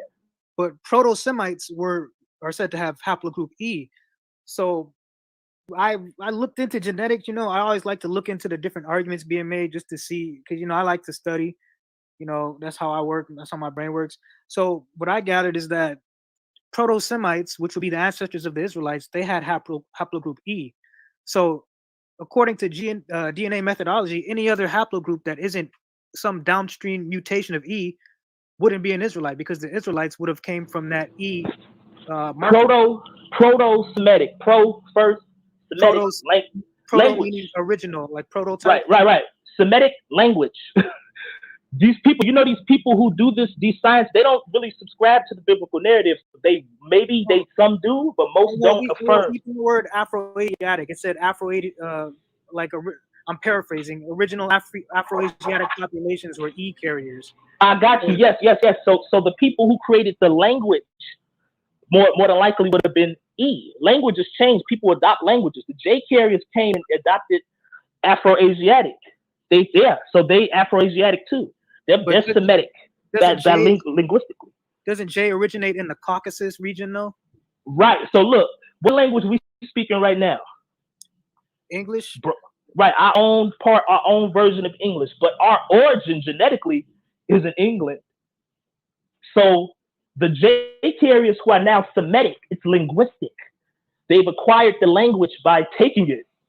Just like Pygmies in Africa, they don't speak Pygmy language no more. They speak Bantu languages because the Bantus came and they came and,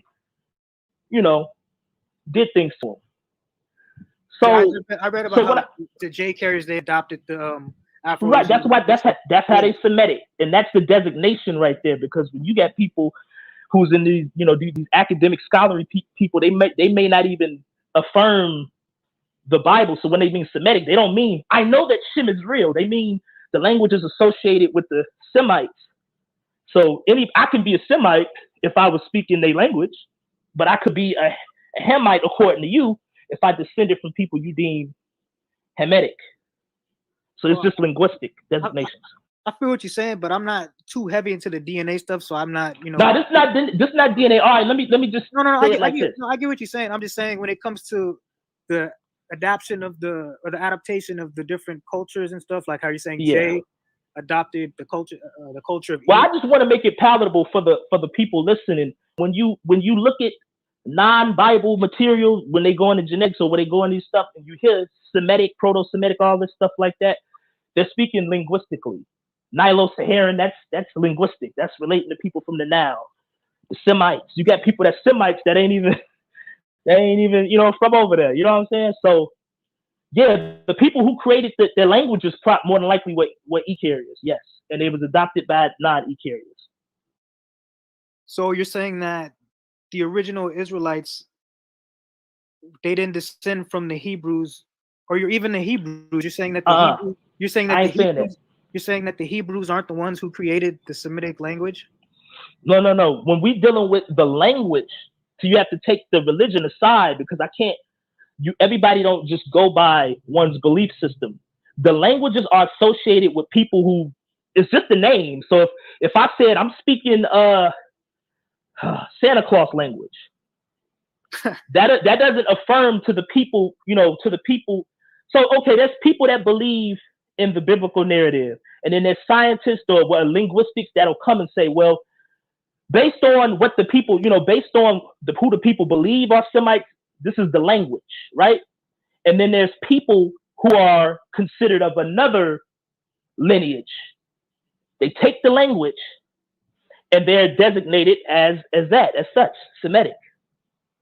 I'm not saying anything about who the Hebrews are not. I'm just telling you, when you see the word Semitic, it's not affirming of any kind of lineage thing. It's just what language you speak. I feel you. Well, the only thing I have to say in regards to that is that, even though Jay came and adopted that culture, there's not any evidence that I'm aware of that shows the Israelites originating in the Caucasus region of the world. And nobody is saying that. But if the Jay if Jay is there, if their bodies are there, man, if they there amongst the Canaanites, well, I mean, what would you say? The people that's we can do this with the Canaanite people, right? The Canaanites spoke, what kind of language did they speak? I believe they might have spoke a Semitic language, right? But the Bible says they're Hamites. Right. And then you got J carriers dead over there living amongst them, living that culture, that language. Lachish. I don't know if you ever heard of Lachish. Yeah, I know what you're talking about, yeah. Okay, them people with the skulls, right? I'm not saying they are, but there's a heavy amount of Nubian activity there. So when they say that these people were like Egyptians and stuff like that, well, we know the Nubians was living amongst the Jews, and who's to say they didn't convert? I mean, they under the Jews, they got to live their way of life. The Jews ain't gonna let them be uncircumcised and eating pork and all that stuff. So you might find some Nubians living like Jews there, and people gonna find their bodies, they culture, they Jews. Like the Africans in Portugal. What's the second Exodus used to bring that up? That's an African dude. Dude had beads and everything coming from Africa. You know what I'm saying? So that's why we gotta be careful. I'm gonna let you talk. Oh yeah, my fault. I didn't mean to cut you off.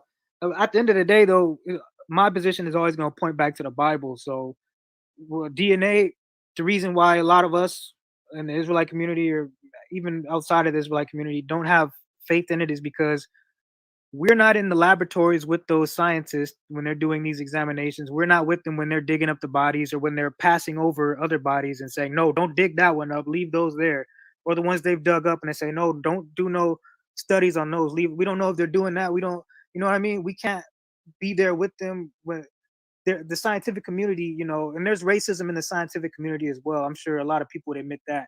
So a lot of those things come into play when it comes to genetics, and coupled with the fact that there's no ancient Israelite DNA on record, it's just a lot of, it's not like, whereas with historical documentation, we're reading eyewitness accounts of what people describe the Israelites looking like, stuff like that. That type of stuff we can look at and we can be like, okay, this person saw this person saw the same thing about what they look like. Okay, but they go back to the arguments that we deem are like lookership and hair color. But let me give you an example of a false positive based on scripture.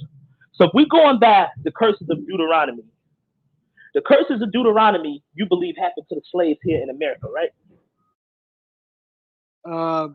The native Indians and the Latinos as well. Okay, the native Indian. Okay, all right. So here in America, up until a certain point, very early in our captivity here, when a slave was a descendant of a white man, they could inherit that white man's property if they proved they descended from that white man. A lot of people don't think that's true, but that's because they corrected it very early on. There's a case and there's a law called Partus, P-A-R-T-U-S. I can't say the other Roman parts, the Clorum or whatever.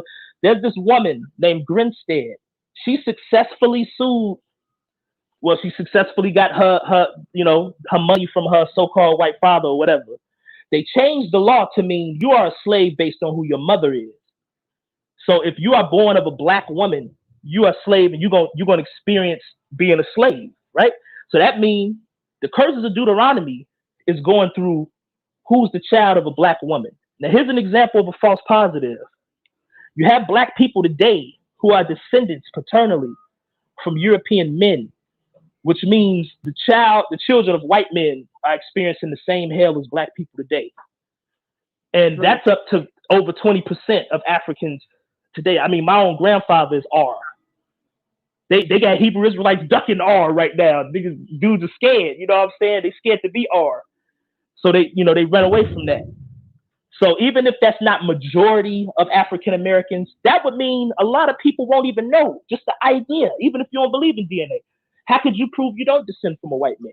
Right. And that's why I said earlier, when the time comes, God forbid, I might not be an Israelite. No, man. Is that a way to live? I hear you, but is that a way to live, brother, instead of just embracing the book? No, but I mean, the DNA can't 100% tell you're an Israelite either. So I'd rather put my faith in the book that is written by the prophets of God. It's God's word. I'd rather put my faith in that than some science. And put it this way as well. The same people who created DNA methodology and who are, dividing people that by quote unquote DNA are the same people that impressed us and enslaved us. Yeah, so you committing a fallacy right now. Don't do that. Don't do that. I mean, why would we go to them and be like, okay, tell me where I come from. Tell me who my ancestors are. Okay. All right. That's a genetic fallacy because you're judging people based on their origin. By the same token, then, how can we trust any of the same lineage of people that tell you are Israelites? Because there's a lot of non-black people that y'all reference to affirm y'all position. So now we can't trust them for DNA, but we can trust them when they affirm your position. They say they're here. These people here. You mean like the historical sources or what? Oh yeah. Your historical source. And that listen. Okay. Because you got white people that go amongst these people and say, we see Jewish stuff. We see Jewish stuff. And then you get stuff that's just either not there or the people themselves. Sometimes they'll say, yeah, we are. A lot of times they'll say, maybe, yeah, we not. So when do you trust the white man? Only when he agree with you? Well, no. the reason I trust those sources because they were written when we were slaves and we weren't supposed to be reading that stuff. They didn't. You think so black people couldn't that read? wasn't for us to see. They were writing that to each other, so they weren't trying to hide nothing. I got you. Okay, I got you. You've made that argument before. So what is the best way to pass information on? What is the main way people pass information on? Hold up, I'm gonna respond to that. Orthodox Moore, he says the same people that enslaved you translated the Bible you're using, Tazarah. Of course, but we can go back and compare the English to the original manuscripts that were written in ancient Hebrew, Aramaic, and whatnot. So that's a silly argument. But you're gonna deal with Orthodox Moore. But I'm saying, look, I'm saying this. Oh man, did I miss my point? I asked you, when do you trust the white man? Oh, your argument because we were slaves. Okay, I asked you, what is the main way information is passed from that period to today? How do people pass information most successfully? The best way, mostly. From my bad, I'm not sure I'm following what you're saying. How from what period? So you're saying that we wasn't supposed to hear that. We wouldn't hear that because that we were illiterate. And I'm asking you, what method, what mode of transportation is information spread most successfully? We're doing it right now. Are you trying to talking, speaking, word of mouth? Right. So even if black, and look, mind you, a lot of white people couldn't read back then too.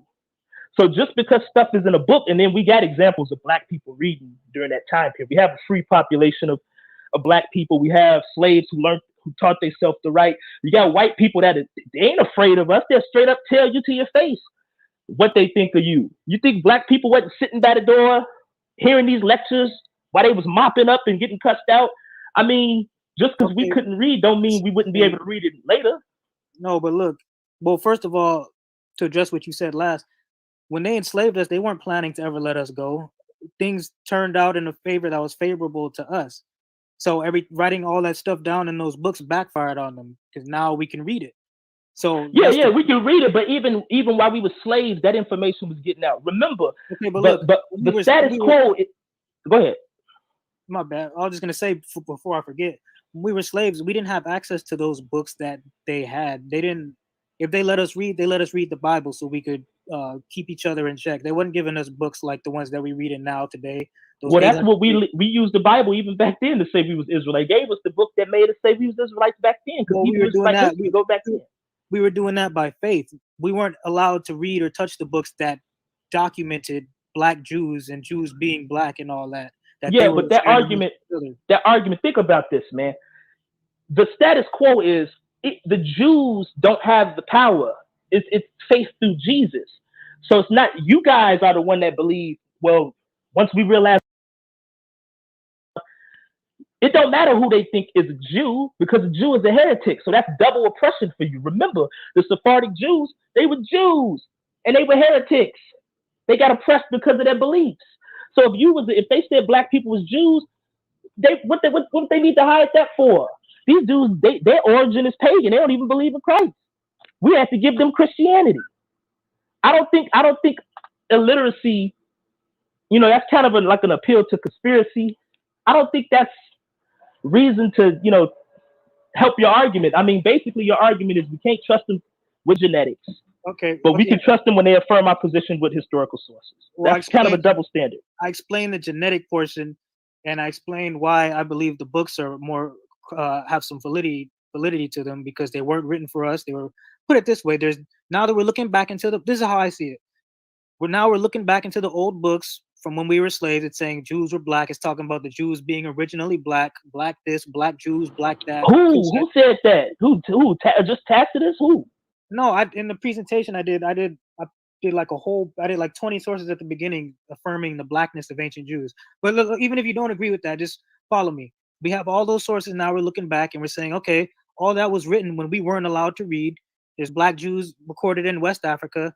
That's where we came from. Now, when we got here, they took our names, our identity from us. They made us follow their religion. They took our name and we couldn't read. So it don't add up in a way that makes it seem like we're delusional. It all makes sense. Like what? Nah, bro, that don't make sense. That don't make sense.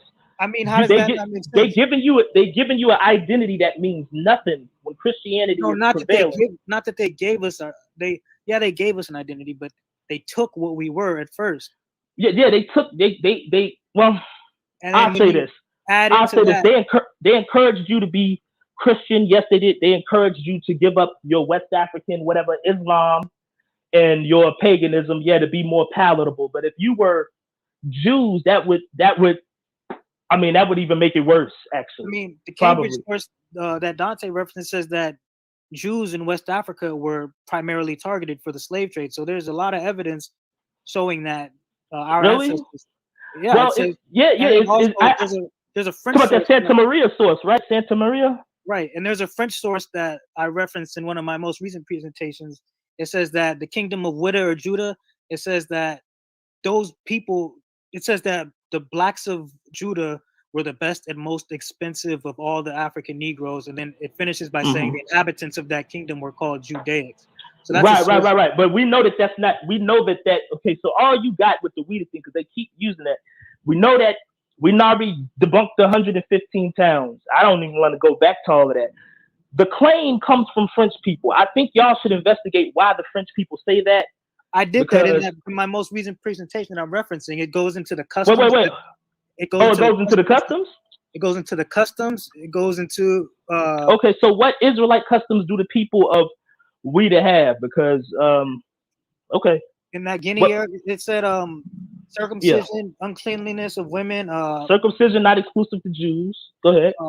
Hebrew feast days, like Hebrew feast days. They celebrated new moons. They okay. What book is this? What book? Give me the source. All right, give me a second. It's in the most recent presentation I did. I didn't watch your presentation because when I watched those old arguments I made, it don't put me in a good state because I'm moving past all that, because it's like there's a lot of good information we put out. I ain't gonna lie, bro, and I ain't toot my own horn, but there was a lot of things that was done away with, that was completely ignored, and we got more into a personal thing, and people didn't want to listen to nobody. But there was arguments that was gonna be done away with. We was gonna get closer to the end of this stuff, and it's like we keep piling on the same information, and we ain't getting nowhere. I feel you. Real quick, Big Nate. You know the Israelites worship the snake in the Bible, right? Go open up your Bible, bruh.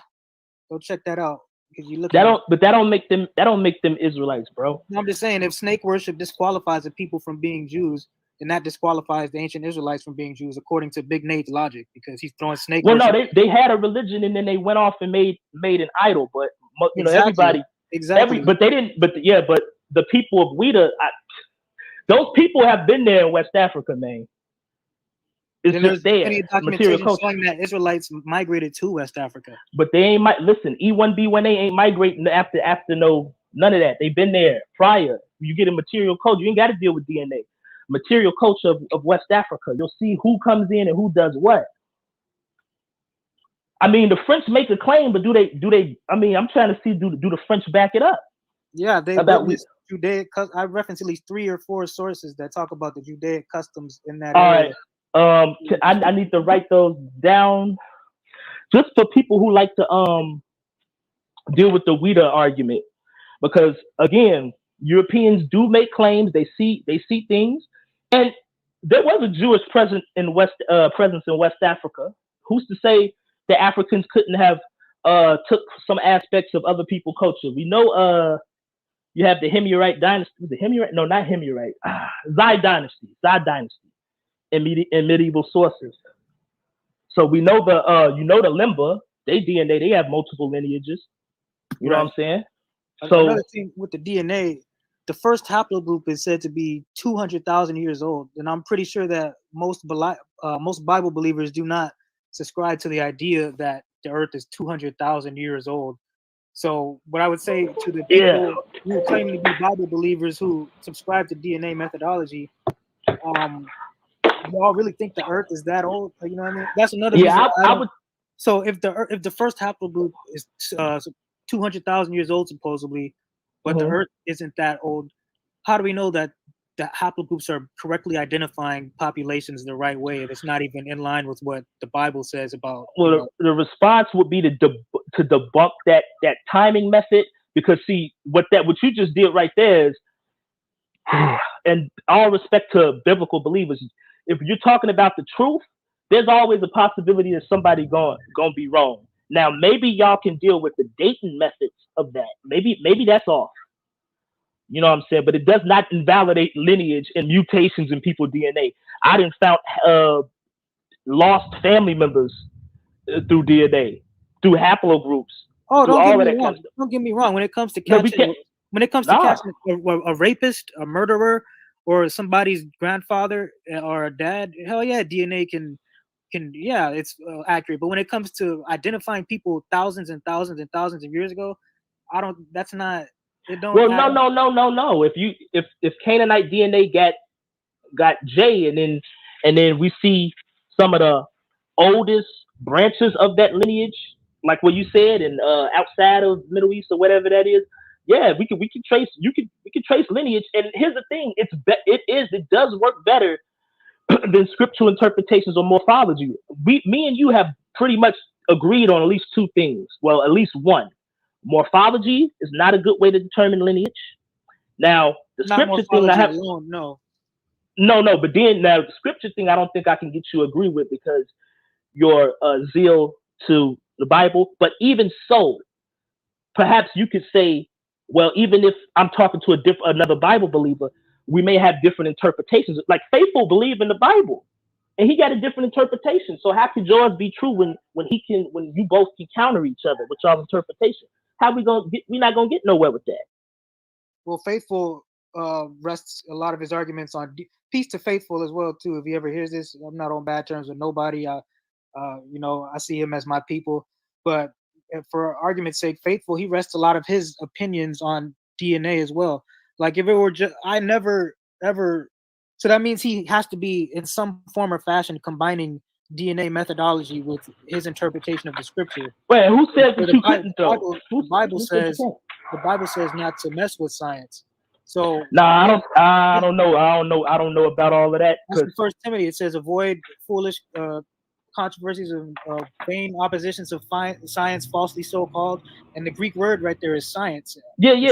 I don't think so because you have people using things innovated by science in the Bible. Perhaps they may be talking about foreign science, but okay, I ain't even gonna go there. All I'll say is this: there are people, and maybe you can talk to them. They harmonize science with the Bible. They don't have to contradict each other all the time. Now, maybe the dating thing, that's a conversation we can all have. Well, like haplogroups, I feel you. But haplogroups, for example, if you're gonna use like Y-DNA markers to, substantiate a lineage argument in relation to people with like biblical characters, how can you use that when the oldest haplogroup is supposed to be 200,000 years old when the Bible doesn't support an Earth that's that old? Like, well, does the real quick, because I don't want to get into that long argument. Does the Bible tell you how? Does it explicitly tell you how old it is, or is it kind of vague? It gives you the generations from Adam to Christ, and if you add up all the generations, like it doesn't even support like a 30,000-year-old Earth or a 40,000-year-old Earth. It gives like the generations from Adam all the way to Christ, and I think it's about. I think it's like 58. Even if we say it's like 100 generations, it's way lower than 100 generations. Okay, but we're talking about time. Even if we say it's 200 generations between Adam and Christ, that's still not anywhere close to even 100,000 years or 50-60,000. Okay, so your argument is time. So the time has nothing to do with the difference in lineage, though. So even if you adjust it to time, J gonna be J. You know what I'm saying? E gonna be E. You know what I'm saying? Okay, well, if according to the Bible, I know you don't subscribe to the Bible. I'm not saying that. I'm not like addressing this to you. I'm just saying like theoretically and for the sake of argument. If according to the Bible, A would be a Hamitic haplogroup, right? How so? Well, don't get me wrong. I'm not saying that. I know, like I was throwing shots before. I personally do not believe you are a Hamite. I believe you're an Israelite, according to my beliefs. Same with Garfield. But I'm saying like A, and I think even B, according to DNA methodology, would be Hamitic. So according to DNA, so you said the Bible first. Now you saying DNA. Which one you going with? my bad, I misspoke. The Bible, I mean the Bible. Okay, so So how's the Bible prove that people with haplogroup A are Hamites? well, don't scholars say that? Okay, what haplogroup do, for example, Somalians or let's say Nubians? What do they? Or Kushites, for example, Ethiopians. What haplogroups do they have? Oh, Ethiopians, they got E1B1B, E1B1A. They got T. When you look, if you go look up haplogroup A right now, you'll go see how low frequencies in those people are. And the people with the highest frequencies are people not even in biblical geography, like the Khoisan. They not up there. They not in Near East. The Bible ain't even mentioning them. Some pygmies have it. They ain't mentioned in. They not mentioned in the Bible. Now you do have some Nilotic people, yeah, some people that will overlap, Okay, but yeah. The Nilotes, for example, what haplogroup would they be? Nilotes are the Nilotic people. Many of them have a moderate frequency of late downstreams of A. Then you got a lot of them with J. So it's like, yeah. And then the Egyptians alone, they're not A like that. Those are Hamites. The Hittites are Hamites. I mean, the Canaanite DNA don't even show a bunch of A markers over there. So it's that was somebody's model where they were just working with what they wanted to work with. I feel you. Hold on, I'm looking something up real quick. I heard everything you said and I took it in. I'm just trying to see if I can pull something. No, yeah. Get what you need to get. This is a great conversation. This is the conversations that we all needed to have. Probably just me and you, because I don't think it was gonna go this far with Faithful to God or your boy Dante. It's always some stuff. It's always some stuff where people get into it, yo. Right. So haplogroup A, would you say originated in Africa? Yeah, you could say that originated in Africa. The first the basal clay A00T. Now, mind you, those people who are like pre-human, I ain't gonna say pre-human, not quite anatomically modern human, they would have to say they're A000000. So the first real humans, like with the fully functioning frontal lobe, yeah, A00T. And then you got A00B, that what's his name, Alfred Perry here in America. Yeah. He got that. Okay. So according to that line of reasoning or that methodology, Adam, the biblical Adam, would have been haplogroup A. Yeah. You asking me now? What you call him said yeah. Jashub said yeah. I mean, if you asking me, well, I mean, if that's the first haplogroup, then that would have to be what Adam was, right? You asking somebody who can't confirm the existence of these people. So I mean, no, I know. I'm not saying. Just go ahead and say. Go ahead and say yeah. I feel what you're saying. I'm not saying that that's what you believe. I'm just saying that let's say you did believe in the Bible, and we know that the Bible says Adam was the first man. So if we now look at DNA methodology and we see that haplogroup A. Yeah, because they even designate the progenitor of each major clade, such and such Adam. Like CT would be like Eurasian Adam. A would be Adam. Just Okay, so then according to DNA methodology, Adam would have had to live 200,000 years ago. Hey, that's tough, ain't it? That's so you feel me? Like that. No, but you can't listen. Let's say that that's true though, and this ain't the platform that, because I know there's a lot of believers listening, right, but the truth cannot be based on whether something invalidates my worldview. I'm not saying that it does. Maybe you can adjust dates. I'm not, maybe there's some way to harmonize, but you cannot say just, well, this would invalidate my whole belief. Wouldn't that be the plan of somebody coming against you though?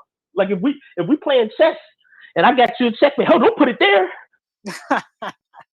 No, I'm not even trying to do that. I'm just saying, I'm explaining from my perspective with what we were talking about, how I don't subscribe to DNA, because according to what I read, the Bible doesn't support an earth that is 200,000 years old, let alone 100,000 or 60, 70,000. So if I were to take DNA seriously, I would have to then believe that the earth is 200,000 years old, because A is the first haplogroup, and that's what Adam would have had to be according to DNA. So that's why me. I thought you just invalidate the Earth ain't too. You have to go into the argument of the age of the Earth, which I don't care for. But if you got evidence that the Earth is younger than that, by all means. But the haplogroup. Listen, if we change the time period, I don't see A not being A. I don't see E not being E. I don't see them people in the Levant at that back then changing lineage. What do you mean? If you were to make it, listen, you having an issue with the time, how old these first people are. If I were to accommodate you, which I'm not, but if I did, if I made the Earth as young as you did, it still wouldn't change that you don't have the same line, you don't have the same lineage. The haplogroups would just be the same. They just would emerge at a more rapid pace, which is what some of those fellas over there were saying. Rapid. Yeah, I get what you're saying, but the point I'm making is its DNA is already starting off with an incorrect methodology if it's saying that Adam lived 200,000 years ago. So well, no, it's not. It's not saying Adam lived at any time. That would be any religious person in a sense trying to harmonize what's found, and it's not faulty until you falsify it, Tazarah. You can't just say I disagree, therefore it's faulty. That's not good reasoning. No, that's not what I'm saying. I'm just saying, the Bible gives the amount of generations from Adam to Christ, and I know Theophilus in the chat said the Bible skips generations.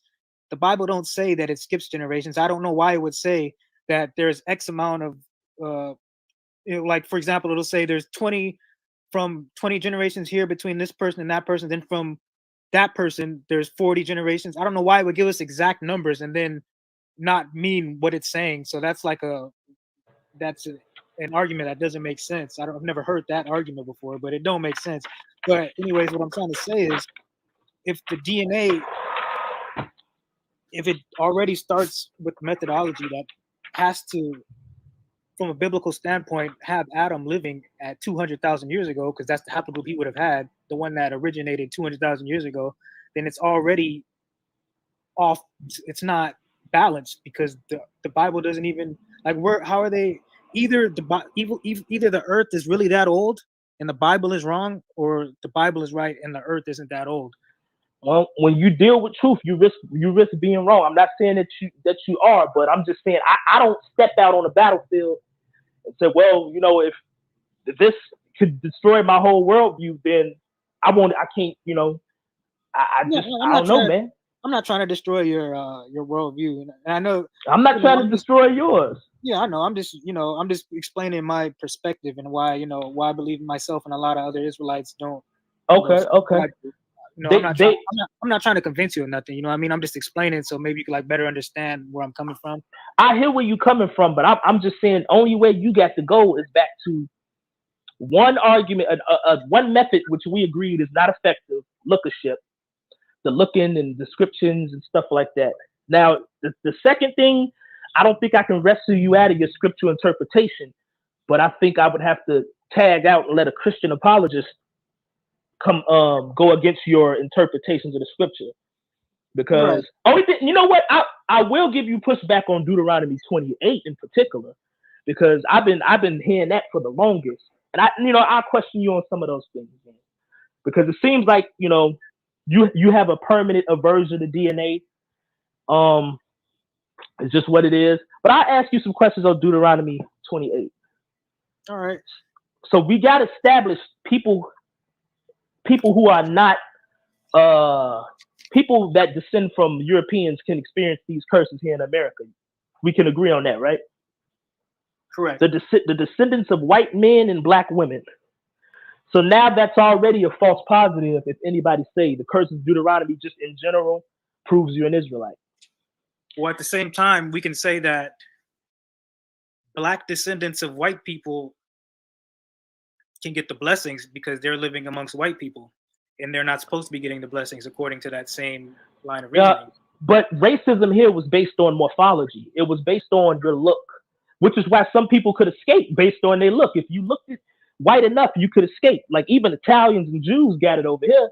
So look, consider you are a Negro here based on your 4C hair, wide nose, lips, and your hair color. So if we're gonna be subjugated based on how we look, then there's some people who are of the lineage E1B1A, or you know what I mean when I say that, that probably could escape what you say are curses because of how they look, because they pedigree, they have so much white ancestry.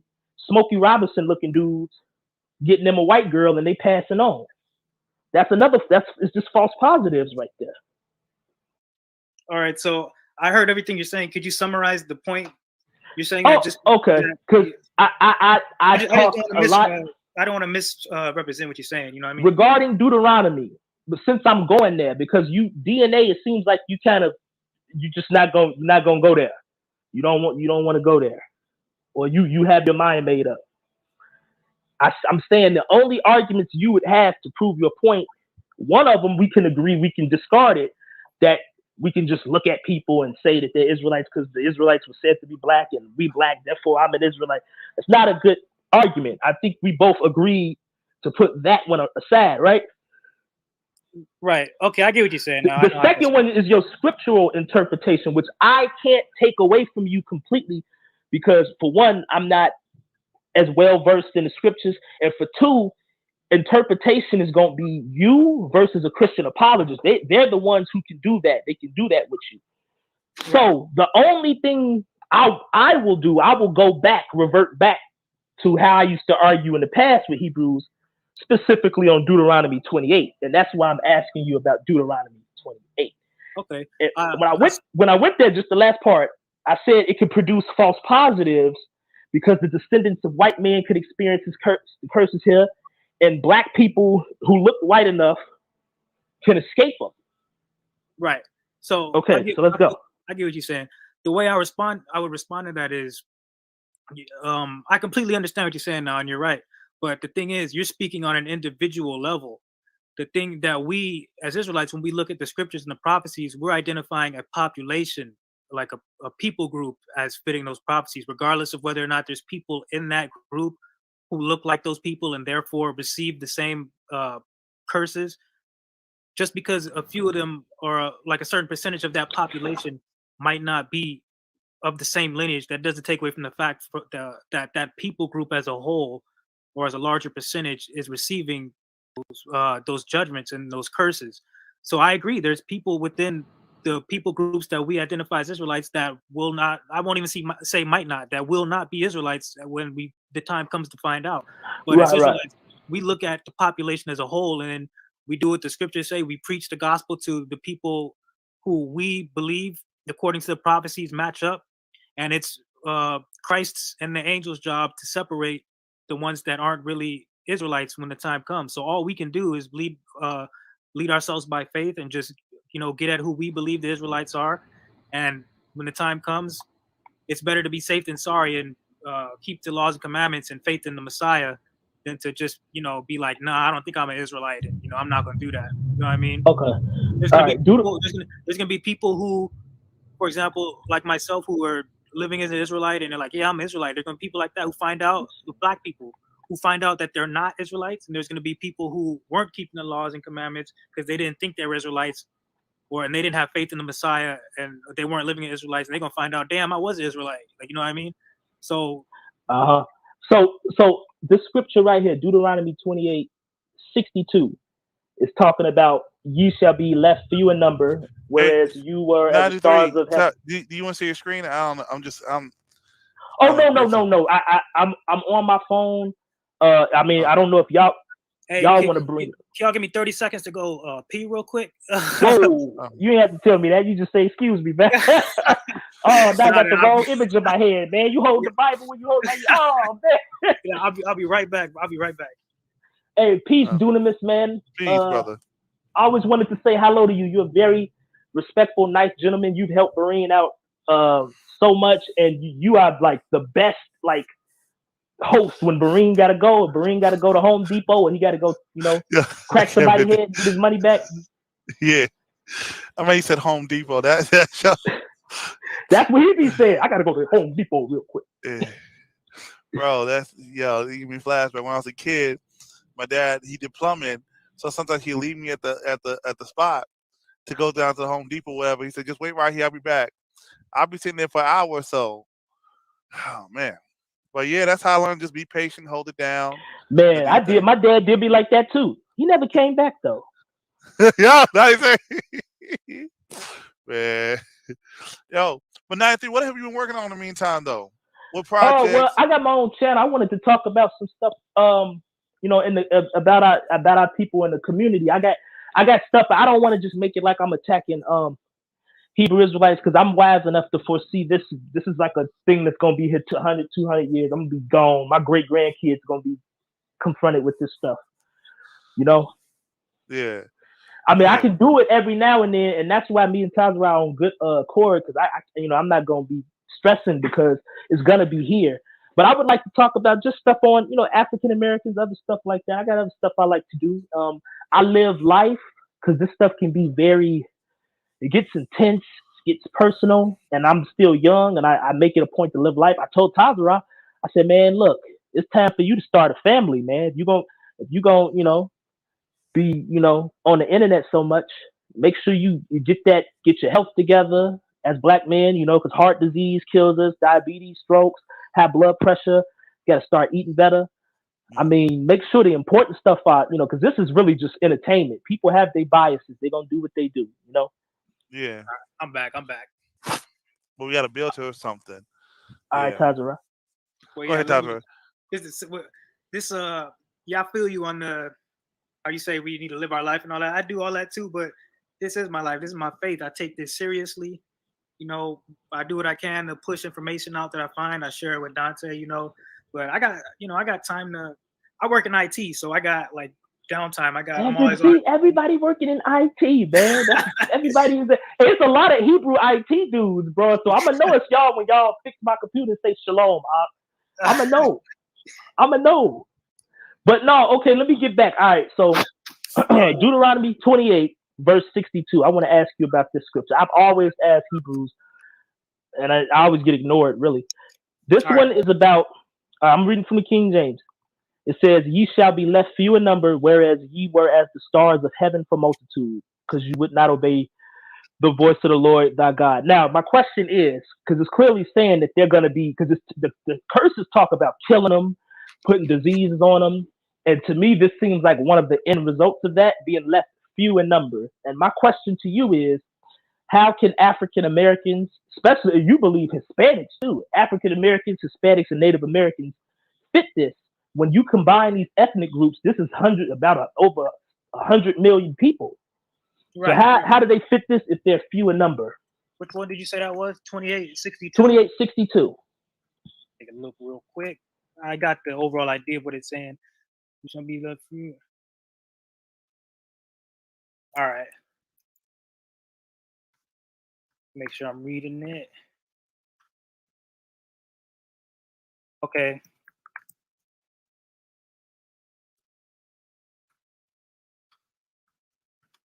All right, so my response to that would be, when it talks about them being few in number, that's talking about amongst the heathen that they get scattered amongst. And that's, it says that in Deuteronomy 4:27, it says, and the Lord shall scatter you amongst the nations, and you shall be left few in number among the heathen, whither the Lord shall lead you. So in Deuteronomy chapter 28:62, it has to be in reference to that and amongst the heathen, because also when you take a look at Hosea chapter 1:10, verses 10-11, it talks about the Israelites being as the sand is the sea, that cannot be measured nor numbered. So I'm glad you brought that one up. Okay, well, this actual verse says, whereas ye were as the stars of heaven for multitude. So it's saying, this ain't saying, this verse right here doesn't say heathen amongst the heathen. This says you pretty much you were innumerable, and because of you breaking it, you're going to be few in number. And I'm asking, in any sense, how could the people you believe that are Israelites be few in number when their numbers are over 100 million people? I would just go to Hosea 1:10-11, where it talks about them being numbered as the sand of the sea on the day that Christ comes to gather them. That's how I come to the conclusion that curse is just talking about them being few amongst where they get scattered. Right, but this verse don't say where they get scattered. It just says you're right. But then the opposite. You're right, but then we would have to take a look at Hosea chapter 1, verse 10 and 11, which is an end time prophecy that talks about them being numbered as the sand of the sea, but that can't be measured or numbered. So both can't be true at the same time. That's how I come to the conclusion that that isn't talking about them being few in number altogether, because they can't be measured as the, the sand of the sea. Well, I'm glad you brought that point, because that's the first dispute. Well, obviously the Bible has to be facetious right here. When I say, it's so many of y'all, I can't count y'all. Is that literal, or is that really like a phrase that's kind of like, it's so many of y'all, damn, I can't even count y'all. Like, y'all got so many brothers and sisters, man. And to me, it has to be like that, because obviously Israel is a finite area of land. If you look today, there is an amount of people that live in Israel, and this is at a time with better healthcare, better technology. So logic would reason that a bigger population today would be more than the population in antiquity. There couldn't be, in other words, the population that you see right now, the population that you see right now amongst African Americans, Hispanics, and Native Americans, do you know that we wouldn't be able to fit in the land of Israel back in BC times? So how could they be innumerable where you couldn't count them if the population of people you say today couldn't even fit there? How many people in Israel today? Maybe about what, 10, 12 million, 9? Well, the land of Israel back then was a lot larger than it is in modern times. It wasn't the same little strip of land. It encompassed a larger area. I'm not exactly what the parameters are, but the scriptures do give an idea of how big that area was. At this time period, when is Deuteronomy 28 written? Because that'll tell you what time period we need to reference. That would be the time around the time of Moses, right. What time period in history? I'm not sure. That's like early or late BC. Right now, okay, no. So the Exodus is the late Bronze Age. Let's say about 1400. Let's say about 1400 BC. This is happening right now. And I come to this conclusion with biblical chronology. There's biblical people who believe in the Bible that do chronology, and they line scripture up with time period as accurate as they can. These are Bible believers. There's biblical scholars basically that believe, that support the Bible narrative. So let's say about 1400 BC, because we know there's a lot of them. There's at least close to maybe a couple million coming out of Egypt, getting ready to come into the land. To me, this has to mean that scripture that you couldn't count them, that has to not be like serious literally. Like, you really believe we couldn't count these people with all the things we got going on in the world? Tazarah? Well, I mean, that was God speaking in that verse in Hosea. Yeah, but God can speak in that. God can certainly speak in that manner. Okay, so everything from God doesn't have to be super literal, hyper literal. You're right. You're completely right. But He can say, "I'm gonna make y'all so great that y'all were bigger than everybody. Y'all gonna be bigger than everybody," but not literal. Right. My question to you would be, why does it say they would be few in number in the curses, and then when Christ comes back, it makes a complete contrast and comparison. It talks about them being unable to be numbered and as the sand of the sea. I mean, that could be the same mode of expression, though. That could also be like not literal. It could be figurative. But what I'm saying is, realistically, in ancient times, we know people didn't live as long. We know populations wasn't as large. If you contrast ancient Israel, however big you want to say, because they have the settlements, they have unearthed the settlements in Israel, and they can tell you how large the population likely would have been based on the structure, based on the rations and resources. 100 million people today ain't fitting nowhere in Israel or its satellite territories, because Egypt wasn't even that big, and Egypt was bigger than Israel. So how could we fit that if we represent a population that has grown over time, even through our adversity? One thing Black people can do is to do. You're right. Well, I would say we have to disagree or agree to disagree on that, because, I gave the precepts to why I believe what I believe when it comes to that, and I gave the end time prophecy that talks about them, being literally And even biblical scholars would agree that that's talking about them being so large of a population that they can't be measured or numbered. But yeah, I but we see, know realistically, because we don't have to blight the scriptures by saying, well, that you got to be going against the scriptures. No, we don't have to do that. We could just say that we know how many people could fit in ancient Israel, and at that time, maybe 2 million people might have been so large they couldn't count. But if you contrast that population today, I mean, look, how many slaves when slavery ended? How many of us were here? All we really have to do is look and see if the population of African Americans grew significantly since we came out of slavery or since we got here, and then we'll have the contradiction against Deuteronomy 28:62's claim. I mean, well, y'all interpretation of it. well, I mean, but I gave an explanation why it doesn't actually contradict it. But if what was the explanation? Let me hear it again.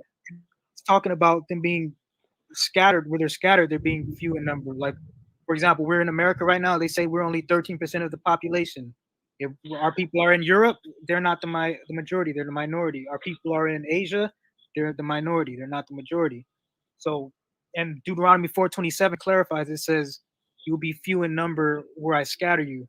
So, well, how would that be a sign for African? Okay, if I was to take your interpretation correctly, how would that be a sign for us to prove we Israelites? If we use logic, if you're subjugated and you're a minority class, why would we grow larger than the people that have why would we grow larger than the people who have subjugated us? The only time we outnumbered white folks was on islands that they imported us in such a large degree that they didn't put enough of their own manpower there. But if you have slaves, and I mean, like, of course they're not going to outnumber the people who are controlling them. So how would that be anything remarkable? Like, how could 62 even, like, how could I even look at that and say, oh, that's proof that I'm an Israelite? It makes common sense that the people you enslaved, you're not going to let them overtake you.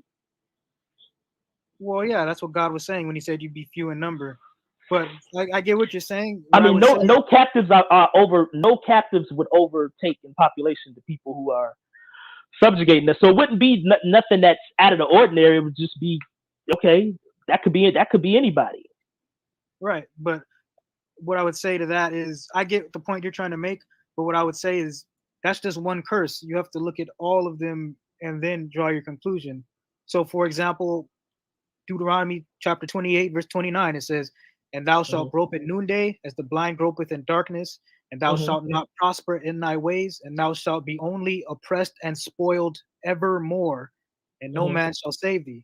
And then there's one. Oh, no, stay right there. You said 29. Do you grope at noonday all day? You grope? That's a figure of speech. Oh, okay. So what is the figure of speech?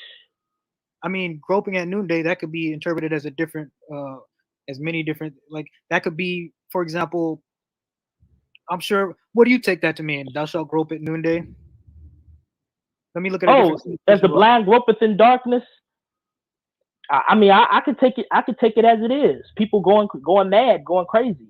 But you say that black people in the black community have high mental illness numbers and are, can relate to that? Oh, okay. I could say that there's definitely mental illness in the black community, but not exclusively. Not enough for me to try to say that our ethnic group are, as Jews because of it. All right, okay, but look at this. This is the part I wanted to get you right here. It says, and thou shalt be only oppressed and spoiled evermore. Evermore means and no man shall save thee. Right. Okay, so now how does that? Okay. What group of people on this planet, no matter what country you go to, what group of people is oppressed and spoiled perpetually? Well, no matter where I go, what group would be oppressed and spoiled? It's not gonna be one specific ethnic group. It's not gonna be one specific lineage of people. This is kind of broad. This is very broad. Globally, what group of people would you say is at the bottom of the totem pole?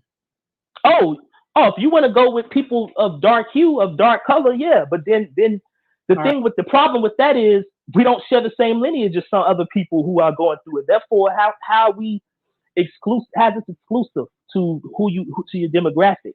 Well, I mean, hell, you got people in India darker than us. They getting treated bad. That's not my people. That ain't your Okay, people. are the black people in India treated worse than the native Indians who are doing that? The black people in India and the native Indians specify. Like Negroes in India, like our people who would quote unquote our people. I would say they're even lower than. I'm not certain because which ethnic groups are you referencing that went to India? Because there's a group called the Siddhis. They're of African ancestry, but if you check their ancestry, them dudes don't share ancestry largely with African Americans. Now, how they're treated can vary. I'm sure some of them treated bad. Could be a couple of them that's prospering as well. Right. Well, the point is with this scripture is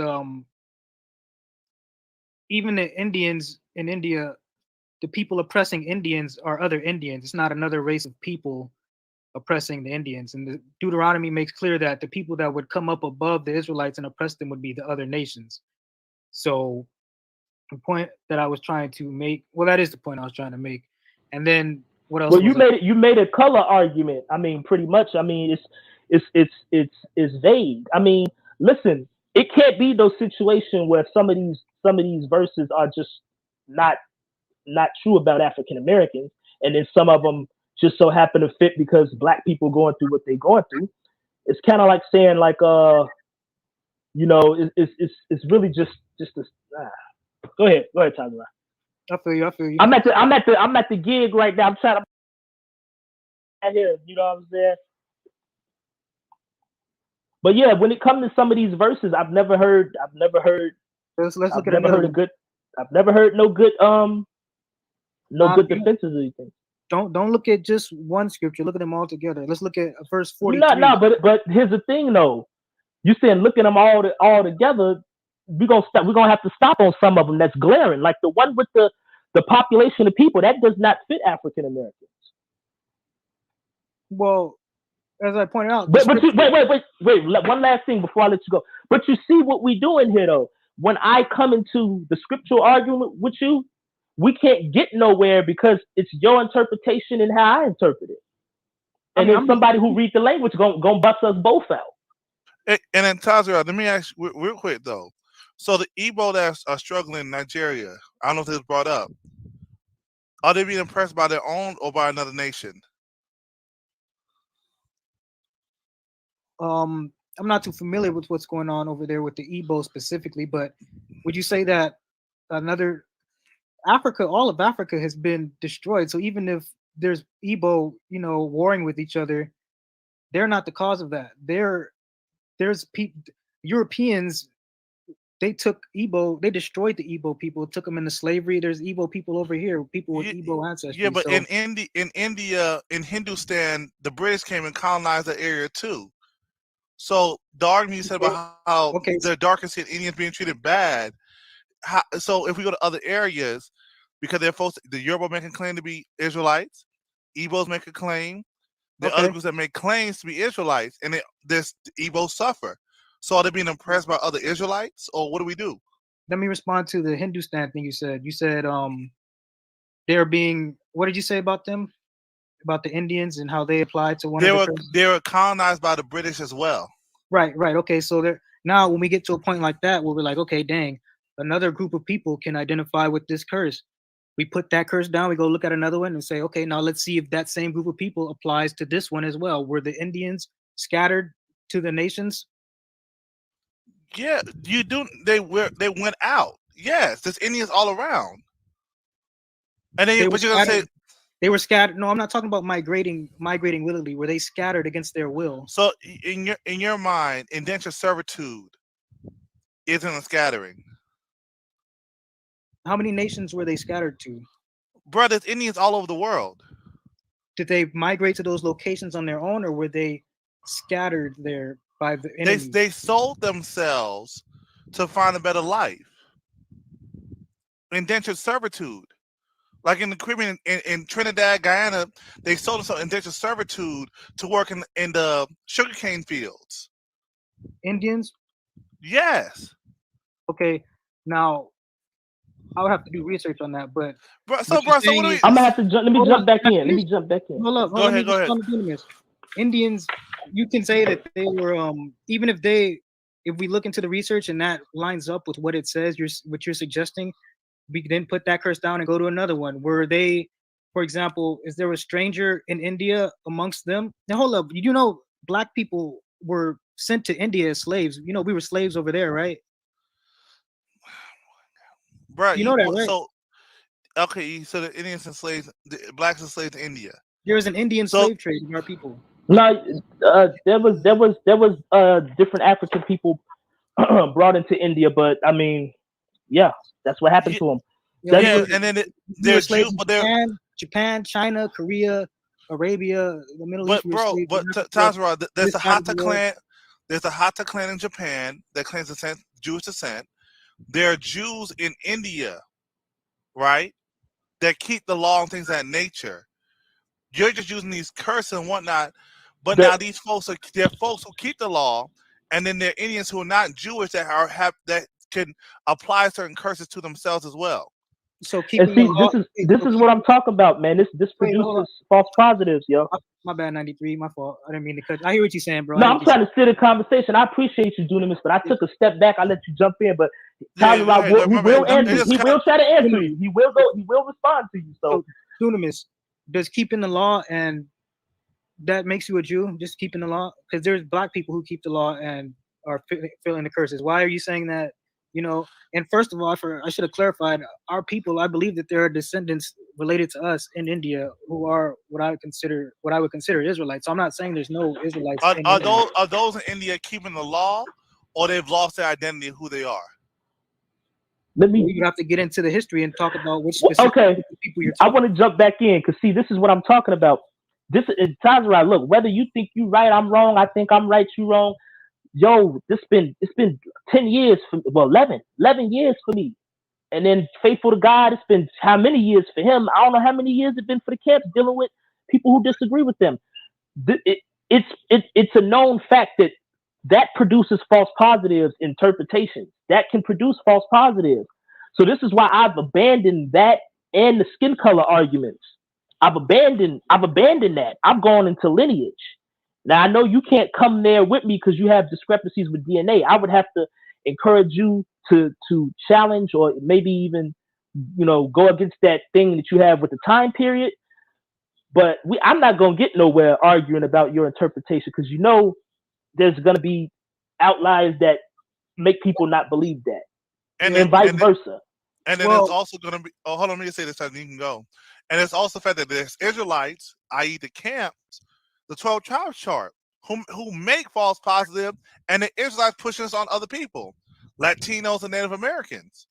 And then you might say, no, they're not. In another Israelite's mind, I don't know if you hold to the 12 tribes chart, they're not Israelites, but you have other Israelites making claims that they are. So what do we do? Using the curses. At the end of the day, everybody can do what they want. Like how 93 saying he don't subscribe to what I'm saying.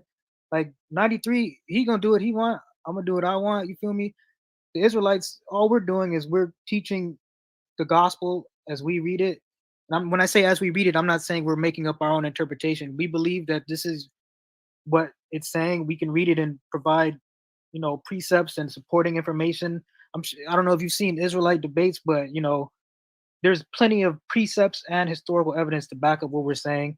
So our goal is to just put it out there, and whoever accepts it, Christ says, his sheep hear his voice.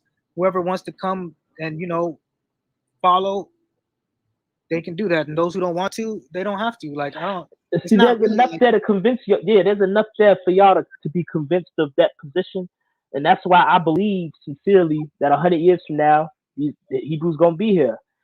The Christian apologists they're gonna have to deal with y'all. The great grandchildren are gonna have to deal with y'all. But to me, I think a lot of us are taking a more direct approach. We're taking a more direct approach with this lineage claim that you guys have been making about African Americans.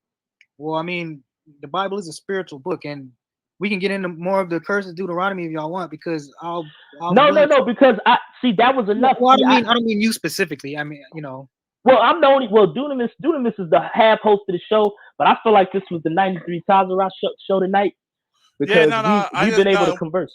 Yeah. Now, the only way I jumped in because he's some of the Indians, and I think a lot of times, and it's on all sides. Sometimes it's a group people don't know about, So like there's certain souls in history where no, that is the case, and there are things that happen to them. Indians, we might see them as flourishing, but it's a standpoint in any history where they sold themselves in indentured servitude. Mm-hmm. And And it went out. two things can be true at the same time. Black people can be subjugated and not be Jews. So you're saying that you admit that they're flourishing, correct? There are those that are flourishing, but the whole standpoint is there are Israelites who came on here to say that Nehemiah flourished in captivity, Daniel flourished in captivity. So just because there are some people in the group that are flourishing doesn't mean that the entire group is. So that's the whole thing. The Sephardic Jews were flourishing. They were flourishing. Yeah. Daniel and Nehemiah individually were flourishing, but were the Israelites as a whole nation flourishing, or were they in hard bondage? What does Garfield bring out? How they loan money to people? Man, them dudes was over there. A lot of them dudes was over there kicking off, getting money, getting kickbacks over there. The Most High had to make a prophecy to say, "Come back to the land." They didn't want to leave. That's how good it was. Them Sephardic Jews, because two things can be true at the same time. They could be oppressed, and then they can also pick themselves up and make money. Them dudes crossed over. They made sugarcane. They got money off the sugarcane trade. They had people loan them money. So, yeah, it's just circular arguments, and there's a document from the 1800s that talks about the white Sephardic Jews not being as treated as harshly as the black Jews. It talks about how they just saw the Portuguese Inquisition as a thorn in their side, while the black Jews saw the Portuguese as the destroyers of their race. So when we know that there were two different races of Sephardic, I don't know what source that is, but I can give it to you. Yeah. But we can't confirm. I need some sources. My bad. Get those Weta sources, and get the one you're talking about now to me. All right, just keep track of the ones you want me to send you, because if I don't have well, I can remember that you're talking about the Weta one. The thing with the Weta thing is because the Judah people get caught up with that. The French says that, and yes, they do make the claim. I've never seen them substantiate that claim. You say now you have the French in particular backing up their claim to why they say that the people of Weta are Israelites. Right. I found like 5 French books, and they're written all in French. I had to I had to find the relevant page and translate it, like documentation and all that. And one of them, there's sources of them calling them Judaics before the the source that we normally use, the one that talks about they were right. And this is the example of you taking the account of what you said, white people, but not doing it when they do DNA.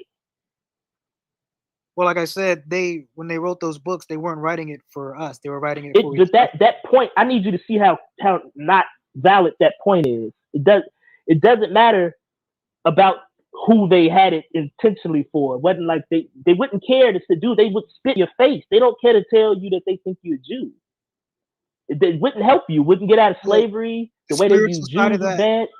Well, whenever the Jews were in slavery and they came back to God, He rescued them and brought harsh judgment upon their enemies.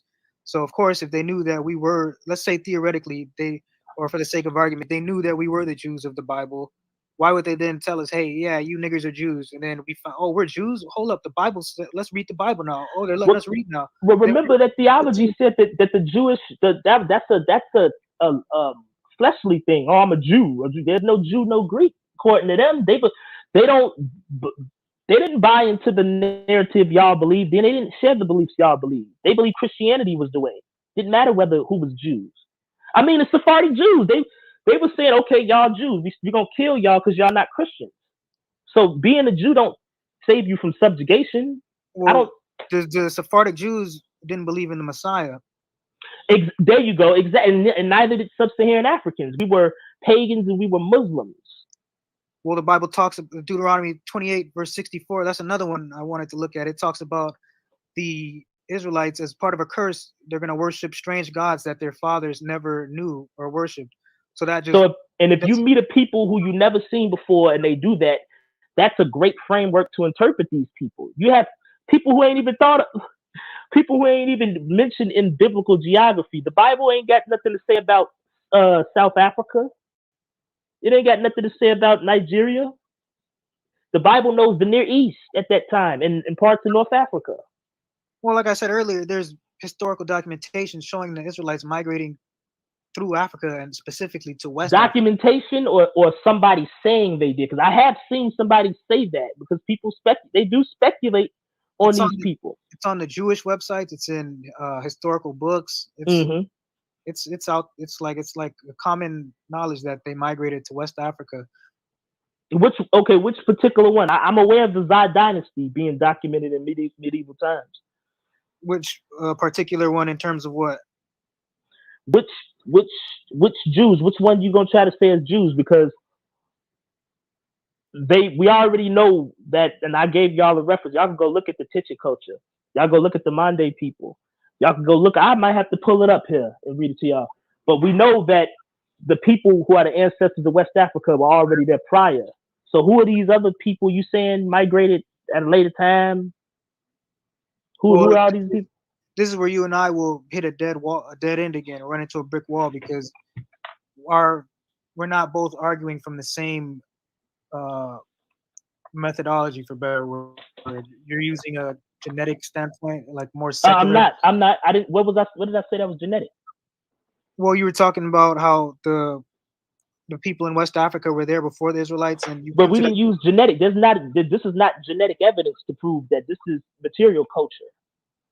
Oh, well, then how do you know that those people were the same people who were using those materials in that culture? Because the only people who introduced farming techniques in the West Africas was the E carriers, the E3A carriers, and some of the E3B. It's a genetic position that you're taking. No.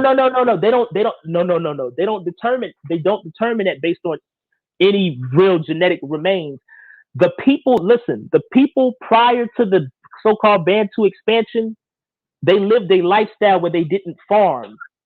And once they start seeing farming come, it's tied to the people like the Mande, the agricultural people. And they just so happen to have E1, B1A. If you take genetics, we can take genetics out of it, just reference the people. Let's just say the Mande people. But no genetic material.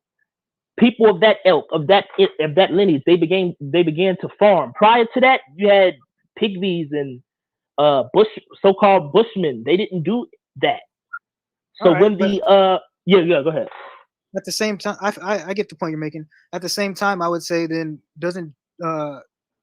if we do take genetics into account, like say I want to argue from your position. So now you are bringing genetics into it. So doesn't genetics, which you subscribe to, demonstrate that Jay, for example, can go to a different culture and completely adopt their customs, even though they weren't originally that culture? Jake can do that. Yep, just like the hunter but that scenario. Yeah. So in Africa, you have it like this. You have the people who introduce farming. They start absorbing the prior people, the hunter-gatherer people, and they start living like farmers. Farming is a better way of living than just hunter-gathering. So they incorporated those people. Right. So either way we look at it, we can't use the material culture to say that was specifically that people group, because there's no. Yes, yes, we can, because the world didn't even start farming until a certain time period. Like y'all bring up the Natufians, those are some of the earliest farmers. They was farming during that time period, that They moved, the population moved. They moved, and they start being present in North Africa, Northwestern Africa, and then places like Niger. That's where you start seeing the Ticha culture. Before that, they know what the other people was doing. They wasn't doing that. They still live their way of life now. So if one group of people wasn't doing something, and another group of people who have ancestral ties to the two, because y'all used to use the Natufians, go ahead. They got E1, B1. Okay, they not there at a certain time point. You got the population overturned with J carriers, T carriers, all that G carriers. Now they in the Levant, and you got some of the E carriers in Northwestern Africa. Then you see the farming start at a certain time period. That predates the Israelite time period. Okay, so if the Natufians are but when you say, or not even when you say, doesn't E1B1A descend from the same haplogroup that Natufians had. They had E1B1, E1B1A. Yeah, yep. E1B1A come later down. Yep. It's a descendant. So even if they're not there, they come from that same lineage, and E1B1B is a brother played to that. So yeah. So so that's where the DNA. I'm kind of like no. Okay, all right. With the Natufians, they at a time period that is not in any way going to line up with the Bible, and the culture itself is not Israelite. You can't even put them together. They're gone by the time period, or they largely gone. You don't really find them like that by the time period that the Bible started coming. You got everybody else that came over there already. The people that you don't agree with, Jay and all that kind of stuff, they over there then. Oh, no, now the point I'm making is that the ancestors, the father clade of E1B1A was present in the Levant. Was present in the Levant, yes. So that's the point I was making. I'm not, Yeah, but it's not a point because the time period, whatever time period you willing to accept, the Israelites were there. They're not largely there. They're not largely there. E1B1A is not. But it does pop up right in the middle, prior to the Israelites. It pops up in West Africa, Northwestern Africa, those people, and they continue that way of life today. Okay. So and we're not using no genetic material. Now they might have some skulls of the Kefians. They might use the skull measurements of modern day sub-Saharan African, but they don't have any genetic material because West Africa it doesn't do well with preserving genetics. And I will say this last thing before you start talking. To demonstrate who was there, who was largely present before the so-called, the Bantu people started getting it in, they did find that, I don't know if you've seen the Shumlaka, the caves, and I believe it was Cameroon. Those were little A-carrying little people that was more present. And they were living like hunter-gatherers today. They wasn't doing none of that major stuff in Africa, And that's 8,000 BC. So we track the time where farming and certain tools and certain iron tools and metallurgy start happening in West Africa, and the people are already over there. I feel you. So there's a lot of different ways. If I wanted to exclude genetics, I could make my case. But I mean, I don't have a problem with genetics. I feel you. Well, I know you're not gonna agree with what I say or the position that I take when it comes to all this, but the point or the stance that I take is that the people who influence the world right now, the same people who conquered and colonized the world, they have a history of altering things to fit their narrative. And if DNA exists, I'm sure that there's a way for them to do the same thing. If we were an appeal to conspiracy you're doing right now. It's not a conspiracy at all, because it's not a conspiracy that they whitewashed the image of Christ, one of the most important people, the most important person to ever exist. So whether or not you believe in Christ or not, or believe he, okay. If they went that far, why would they not do something as something lesser, like manipulate DNA to have us think that we're just Africans? That is an appeal to conspiracy there. Well, even if white people have been caught doing insidious things, but they certainly have, and I would not exonerate the evils done against our people. Everything ain't a conspiracy, and then you would have to actually demonstrate that instead of just appealing to the fact that a conspiracy can possibly be going on. I mean, all they showing is black people farming. It ain't like, just farming. That don't make you geniuses. Well, that's just food. The information that they're pushing out, though, is making you able to make an argument, is allowing you to make an argument that separates us from what Christ was. Christ was a Jew. They made him white. So why would they then? Yeah, we can make them black. Let's make them black. And then the Chinese people can make them Chinese. But then that waters down his significance, because it ain't about how he looks, it's about what he taught. Well, I mean, he's coming back to save his lineage, his people. He's coming back to, because all right, I'll give you that, because I'm not gonna play with y'all. I'm not gonna play with the book. I'm not gonna butcher it and disrespect it. Let's say black people aren't Israelites. Let's say it's any other population. Whoever that population is, Christ is coming to save them and bring judgment upon the people who have destroyed them. Got you. But the Christian apologists have a different opinion, that he'd probably be saving all people who believe in them, and then that becomes your interpretation versus them, and that's why I can't do this, because we gotta see who right based on interpretation. Y'all been fighting for years. Okay, well, who invented modern Christianity? Wasn't it the same people who whitewashed Christ? I don't know who invented modern. Well, let me say Christianity. this. Well, the people who came over and forced that on us and taught it to us, their version of Christianity. Okay, you talking about the descendants of the British and the Irish and some of the Spaniards, right?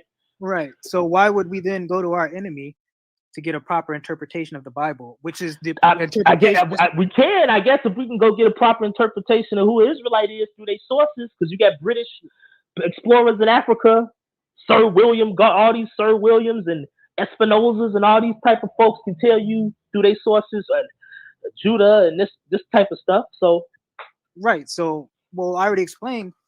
Those books were white eyes only. They weren't writing that. They were white eyes only don't mean people couldn't have spoken publicly and black people couldn't have heard it. It's not a good argument just because we couldn't read it that they're valid. I never said that was common knowledge amongst all white people, though. It was just amongst their scholars and whoever went and read those books. Like not. So your argument is that it's valid. It's valid when they write it in books because black people couldn't read it at the time. Well, so why didn't they let us read? Why didn't they just say, here, you guys can read these books? Why didn't they want us reading nothing? Well, if you can read the Bible, you can read anything else. The few people. You mean the slave Bible that they took books and chapters out of? But that's only to skew your interpretation. If you can read, you can read. Oh, so they were influencing and skewing our interpretation of the Bible. So if they would do that. Why yeah. Because but it ain't got nothing. Hold on, wait. It ain't got nothing necessarily to do about Israelites. It got something against the institution of slavery. So there's scriptures in the Bible that would have said that they're doing things wrong to enslave us for no reason, or how they're doing it, how they're going about it. They still had enough in there for black people to read ABC and pick up a secular magazine and read, oh, hey, Jews and Dahomey. You know? And here's the thing. Your argument is that it's valid because we couldn't read it at the time. But how many black people are even literate enough to, not to say we're illiterate, but how many people are reading scientific haplogroup, including articles by these people? That stuff is complex and difficult. Ain't a lot of black people reading that. So by your token, something can be valid as long as black people aren't allowed to read it. No, so black people, but we don't have to read it because the scientists and talking points that they use and make public to the general public are based on those so-called conclusions that they come to with their science. So we don't have to be reading it to be. Oh, you said their science, but their science? Black people didn't invite DNA methodology. I don't need black ice, Tazarah. Huh? I don't need black ice. I don't need something to be created by me for me to be able to enjoy it. For me to be able to say this is valid. There's things people create that we don't create and it's valid. The point I'm making is the same people who took us over here, and I don't hold nothing against white people. I don't hate white people. I don't want nothing bad to happen to. If God has something that's gonna happen to them, that's between them and God. I'm not. If I see a white person coming in behind me in a building, I'll hold the door open for him. If he's like 30 feet behind me, I'm not gonna wait till he walks up. You know what I mean? But if he's like right behind me, I'll be like, hey, and I'll hold the door open. Even Jewish people, if I see a Jewish baby drowning in a pool and I'm walking by, I'll jump in and I'll save that Jewish baby. But the point that I'm making is that why would we trust the institutions set up by the people who went as far as to whitewash Jesus, who went as far as to take scriptures out of the Bible? They're supposedly Christians, right? They took scriptures out of the Bible. They knew they were wrong, but they were Christians. Like, it's like contradictory. And then why would it's not contradictory. I mean, do you think what you're saying is logical? Like logical, it's philosophically sound. What you think your arguments are philosophically sound if held to scrutiny? Okay, hold up. You've committed at least one fallacy I can identify. It's called a genetic fallacy. You're judging people based on their origin. Because they white and white people created science, it must be invalid because it could potentially contradict my point, my argument. But on the other hand, when they affirm my point, it is valid, especially because black people weren't able to read at that time. We're going back and forth at this point. I already explained why the books back then are Why would they? So you're saying the white people, they made it up when they were writing that black people were Jews and that Jews were no. They could be. There's some half truth to that because definitely there's, sir. There's if they encountered the limba and they demonstrated they have not only some customs that may be tied to the Near East, but their lineage. Some of them people have the lineage. Why would I not acknowledge that they have partial descent from over there? Why would I not say that? If there's if medieval sources account for Jews coming into Africa, trading, reading. Why would I not think, okay, there's a presence there? Some black people may have taken some of the customs, or if they had children. If Sephardic Jews came over there, why would I not think that some of them over there? That's I have to accept that. I hear you, but as a side, I completely hear what you're saying. But as a side point, there's genetic papers saying that Sephardic Jews had E1B1A. You know that, right? Yeah. Oh yeah. Well, which one? You talking about the descendants of slaves, or you talking about the actual Iberian type people? Actual Iberians in Iberia samples. Yeah, no. Ashkenazis have E1B1A, so Sephardics definitely have some E1B1A. Yeah. Okay. Yeah. So those were Sephardic Jews who were E1B1A. Yes, because you had, so in Iberia, you have the Moors, of course, 8th century coming over there. Some of them carried E1B1A. They came from Africa. Then you have the importation of sub-Saharan Africans into Iberia just prior to the Jews getting kicked out. And those Jews had them as slaves. Some of them slept with them. Some of them lived with them. I mean, we got books. I didn't show that. So you're saying they were converts? No. Well, some of them with E1B1A, their fathers probably got hold of a woman or one of them Moors. Because remember, the Moor, what's the name of that Moor? Y'all like it's a Moor. What's the name of that? Is there? Sorry to cut you off. Judah Negro. Yeah. Is there any evidence to support the idea that these E1B1A Sephardic Jews were converts? That the E1B1A Jews are converts? The Sephardic Jews with E1B1A. Is there any evidence to suggest that they were converts to the religion of Judaism? Oh, that people. Okay, here's the thing. The ones with E1B1A. Yeah. How I would deal with that is complex because we know black people were over there mixing with them, and I even got sources that say that.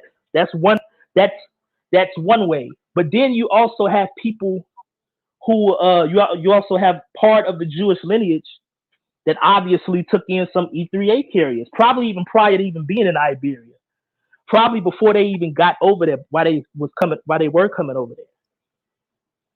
Okay, but so what is and to what degree? Like, what degree is the E1B1A present? Because when you look in the samples, they tend to be small, and then they don't have. And some of those Jews, they don't always have the lineage. Like when I talk to them, some of them say, "Yo, you going by daddy." Sometimes we go by our mothers. So with them non-Hebrew Israelite Jews, the way they do descendancy isn't always paternally. So I would say mixing definitely contributed. Okay, yeah. But you would say that those were heavily rabbinic Jews, right? The ones, the Sephardics. I'm aware of them mostly being like Orthodox, like not being Christian, not talking about Christ. That I'm aware of. I could be wrong. Isn't it a Jewish custom to not intermix with other races? Yeah, but even if it's a custom, see, this is the problem.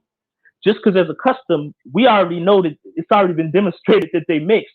Whoever say that they never mixed before, whoever tell you they never mixed before, they need to. I ain't even gonna call them a liar. They just gotta look. People don't follow their rules, bro.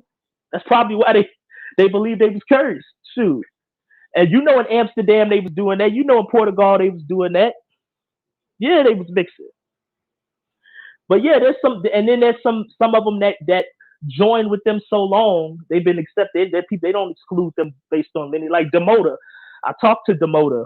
Demoda, he in the chat. My bad to cut you off. In the chat earlier, somebody who's familiar with, I think his name's Chris Beebe. Somebody who's familiar with Demoda, he said that Demoda claims lineage from Lanzaros. And okay. He E1B1A. Right. So Right. He claimed lineage from Lanzaros. Yeah. So real quick, Dunamis, Azariah's in the back chat. He's trying to get on. I think I'm gonna be heading out in a little bit. But yeah, we can. Yeah. Let me know before you go, because we just got to make our final point, and I do want to get hold of those sources to see what you've been building on. I see this. I don't know what Mommy saying. Yeah, I'll bring them up. I'll bring them up if you don't want me to. Yeah. I'm interested in Tazarah. I mean, I don't know the brother. He can speak. But I just don't want Tazarah to leave before we leave. Oh yeah. No. I got like 5-10 more minutes. But well, you want to bring him up?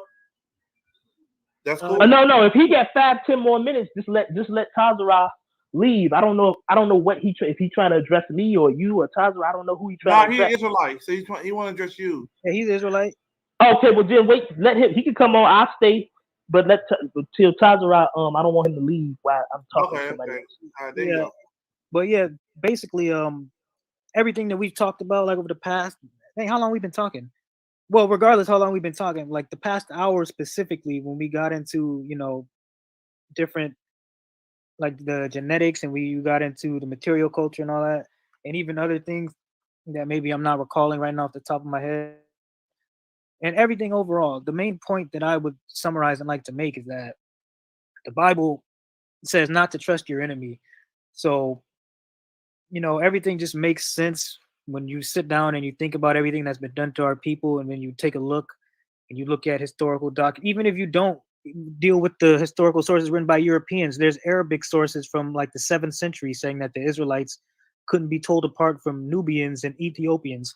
So that's not even a European. Yeah, but those are more. See, what you keep you doing morphological arguments, and we both agree that that's not useful. Well, I mean, you were saying that it's contradictory for me to appeal to the idea or the fact that Europeans wrote about Black Jews. So now I'm saying that. No, that's not what I said. I said it's contradictory for you to do what you just did right there and commit the genetic fallacy. But then when it suits you, you can use it only if Black people ain't allowed to read. So I'm just saying that, okay, I'll throw out the European sources and I'll go to an Arabic one that says the exact same thing. So it's not like the Europeans are the only sources we have that confirm our position. Right, but you missing the point. You still appealing to morphology. That even if it's not from white people, we both agreed morphological descriptions will not prove. It's not going to prove anything. It don't tell you your lineage. Well, like I said, through prophecy, when you get into the Luke 21:24 talks about the Israelites being led captive into all nations. Like, how do you not interpret that as being a type of global captivity like that? Well, it to me, I'm interested in lineage because that only leads you to the second thing, interpretation of scripture. It's two things can be true at the same time. Nobody would disagree that Black people could be an oppressed people, but not Israelites. African Americans in particular, we could have our oppression. People could hate us, disrespect us. Not saying we want it, we like it, but that alone does not make us Israelites. Just because it says that some of the Israelites would go through some of that. That's no. I mean, let's say Black people, for the sake of argument, we're the only people that have been in a global captivity.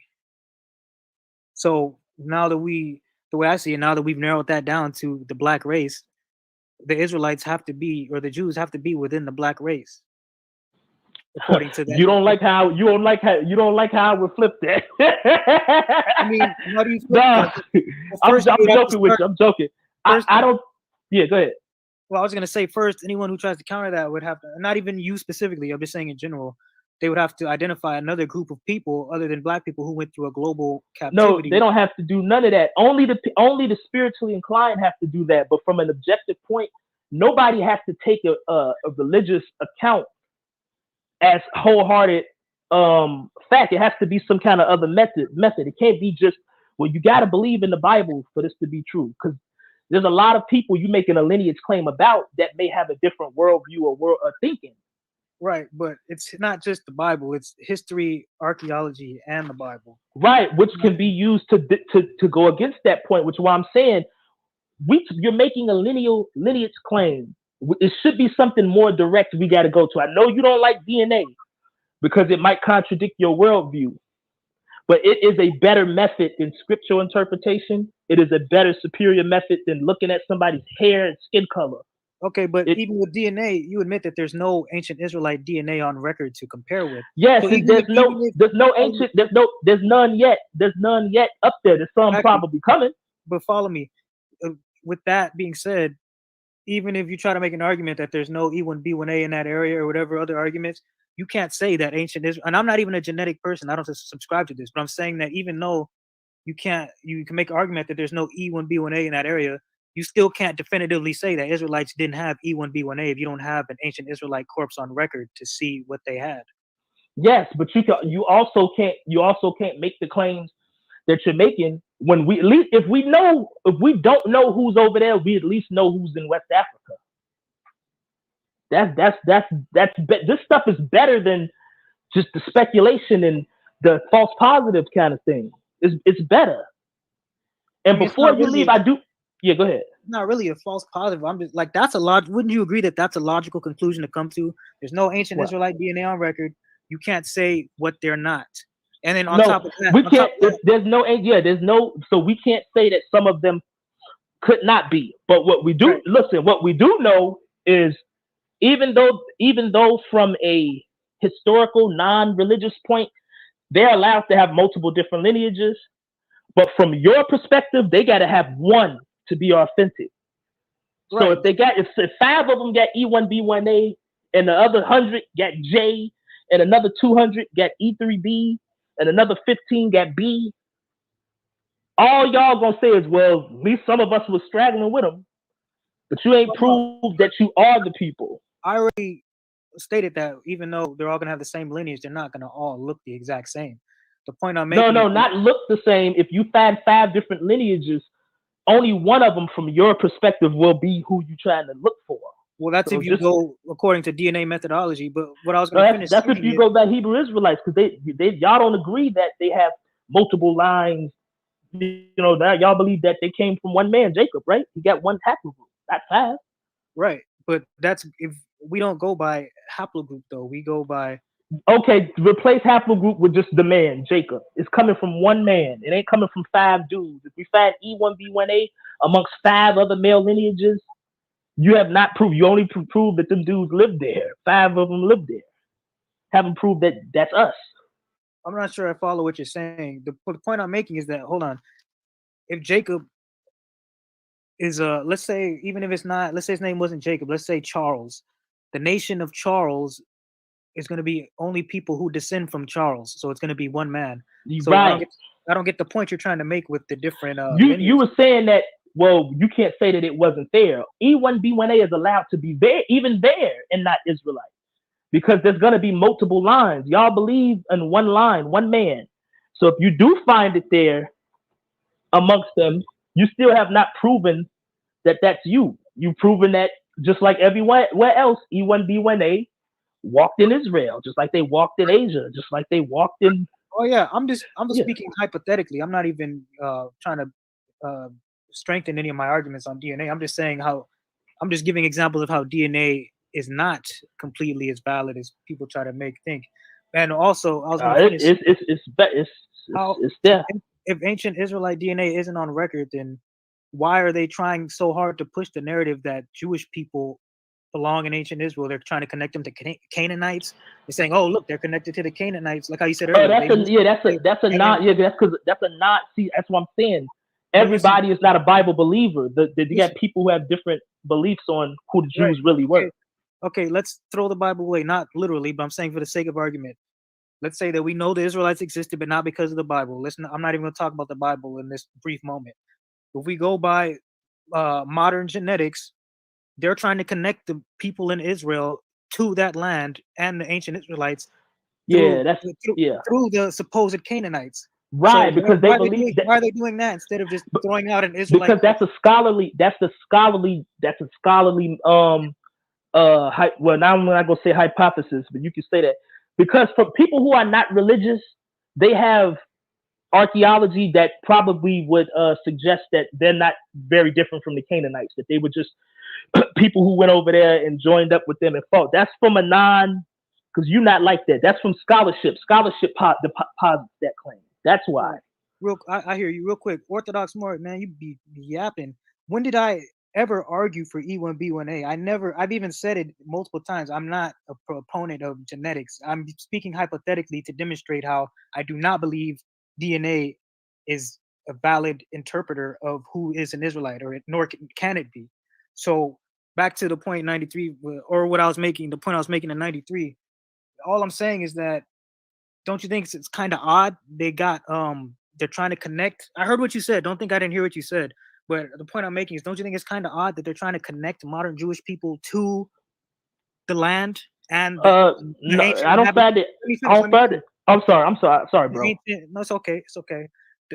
Don't you find it odd that they're trying to connect modern Jewish populations to that land and its ancient inhabitants by doing things like connecting them to the so-called Canaanites? You're saying, oh, look, they have the same DNA as ancient Canaanites. They must, you African Americans don't have that, so they must be closer to the land and its ancient inhabitants than you. Don't you think that's odd? They're doing that instead of. I've never heard. Did they put in an article? You don't have that.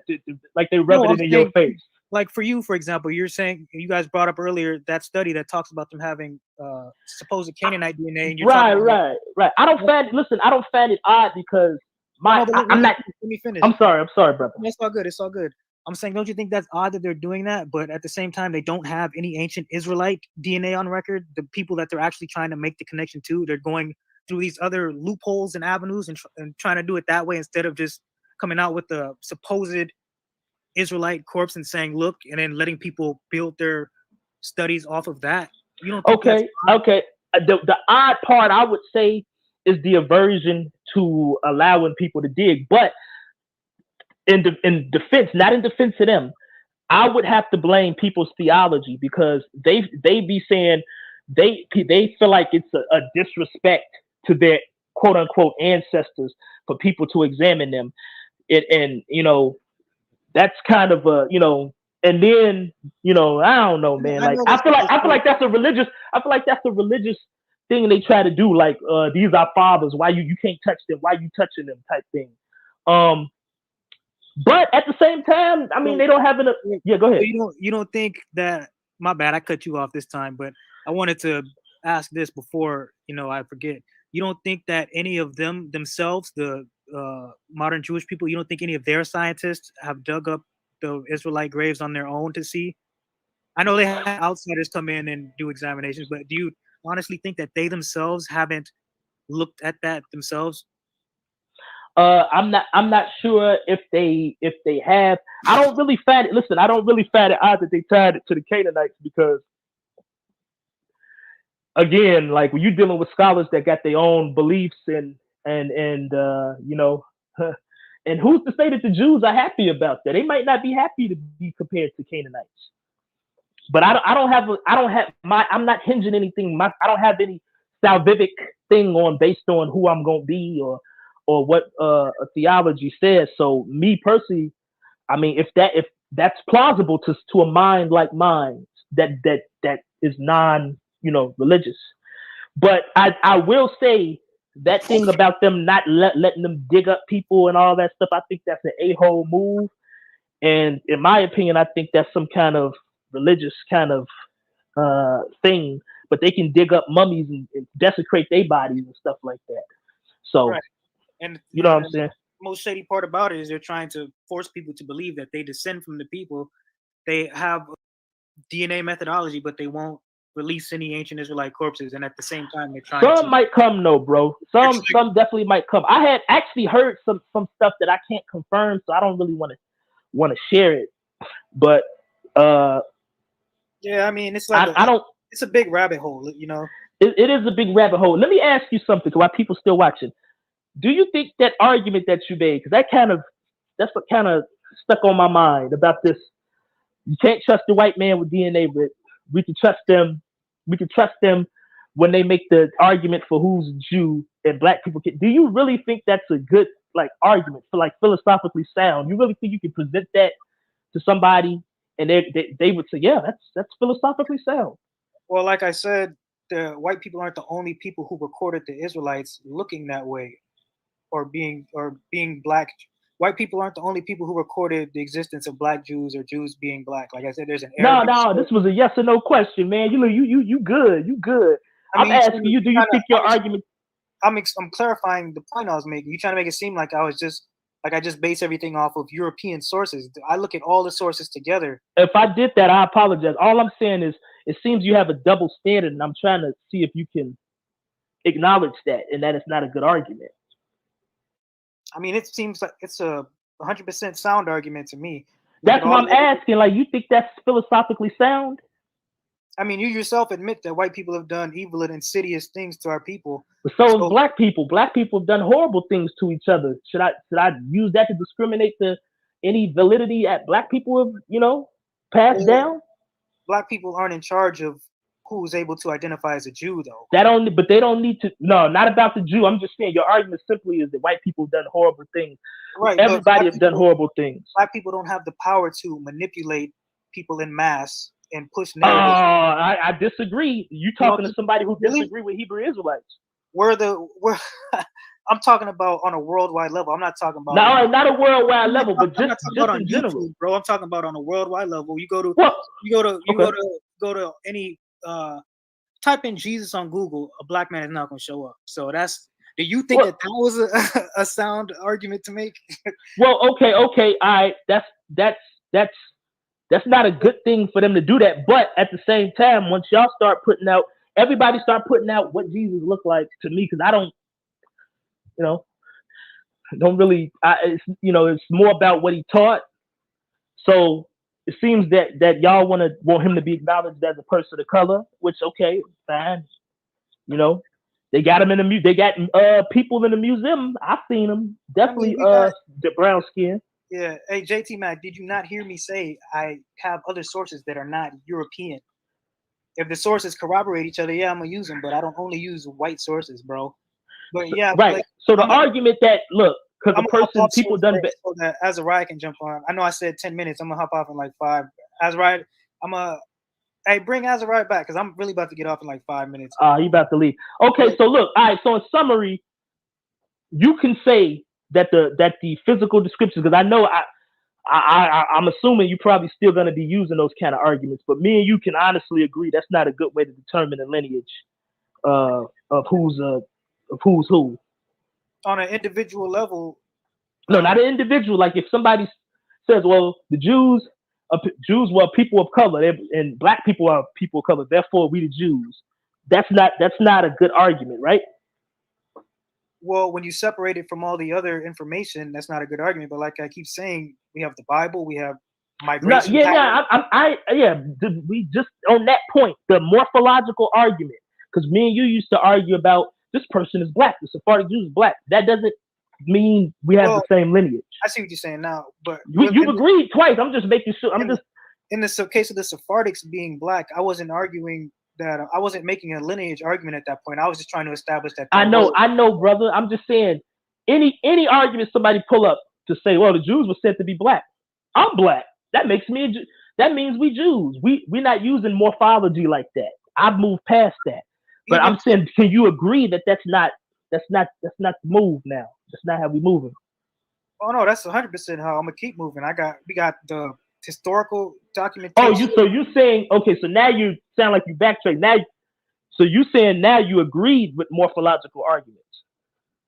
I've said multiple times that on an individual level, just because the entire or the base population looked a certain way doesn't mean that the entire population is going to be 100% Israelite. I said that there's going to be people who look. I agreed with you, like when you said there's people who are going to be descended from white people who look like us, but they're not us. I agree with that. But I'm saying that when it comes to identifying the population group, you look at the historical sources that describe what they look like, check. You look at the migration patterns. So you are going to continue using more because you agreed with me multiple times that that's not a good way of arguing to determine lineage. Well, like I keep saying, I'm saying that morphology alone is. The point I'm making is history, archaeology, and the Bible, not just looks. You compare everything together. And then also, if there's no ancient Israelite DNA on record, there's no reason to even make appeals to DNA, honestly, because that's false. No, that's no. You can't do that. I mean, in terms of Israelite lineage, there's no reason to do that if you don't have an Israelite corpse. You can't say, like, for one, that's shady that there's no Israelite corpse on record, no DNA on record, but they're trying to posit and assert and convince people that a certain group descends from the ancient Israelites. Well, listen. That's you would have to familiarize yourself with the scholarship before you just dismiss it, because biblical, you probably need to talk to biblical scholars, people that believe the Bible, but they have the evidence that leads them where they go. You got to follow the evidence. Well, I mean, all I can say 3,000%. If there's no ancient Israelite DNA on record, that's like saying, yo, I'm gonna go try and find my daddy, but I don't know where his body is. I don't got no DNA test. But you know your daddy was in West Africa before you was looking somewhere else later, right? Well, how would you know that if you don't have his DNA?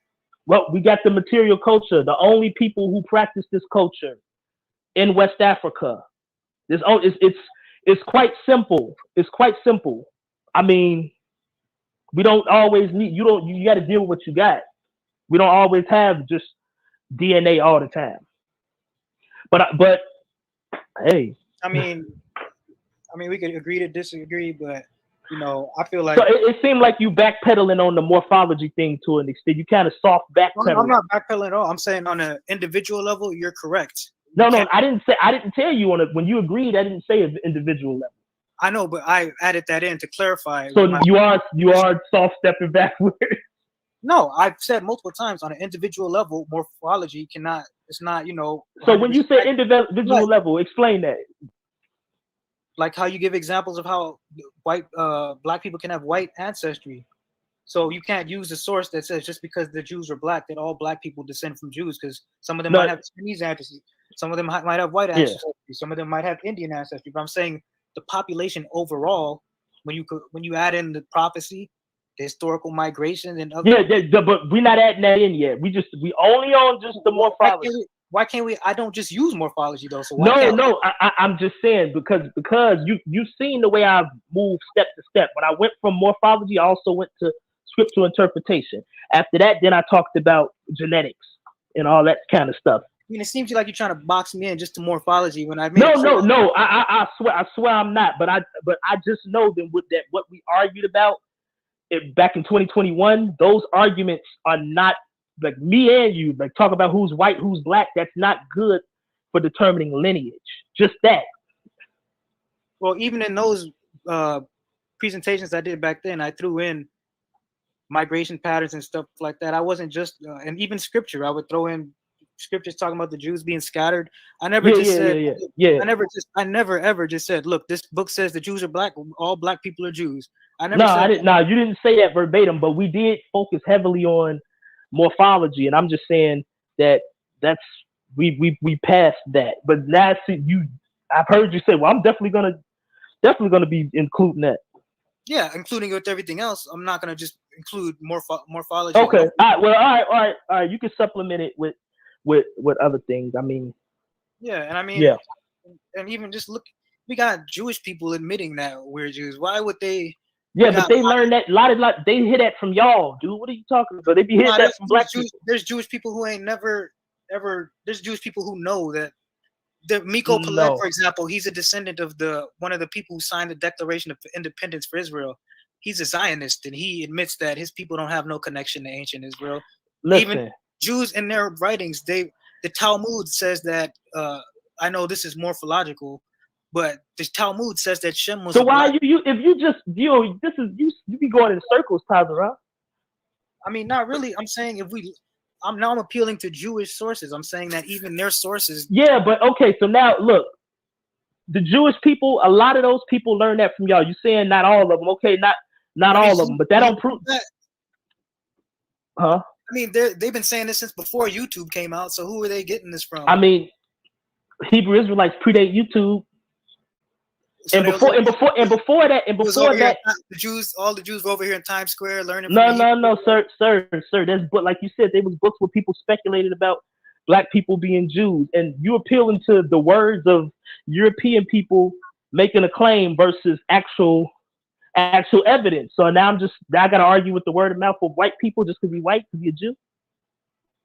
What do you mean argue with the word of white people? Well, you're using Jewish people as a point, as if that makes it true. Like, no, I'm just using that as a way to show that the people who you're trying to say are closer or have a better chance of being I didn't say anything about. I didn't say anything about.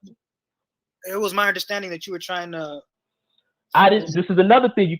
Don't be doing that, man. I didn't say that. I didn't say anything. I don't care. I really don't care if the white people are Jews or not, because I'm not really a Christian or none of that. I just don't like black people throwing, and my family don't like it either.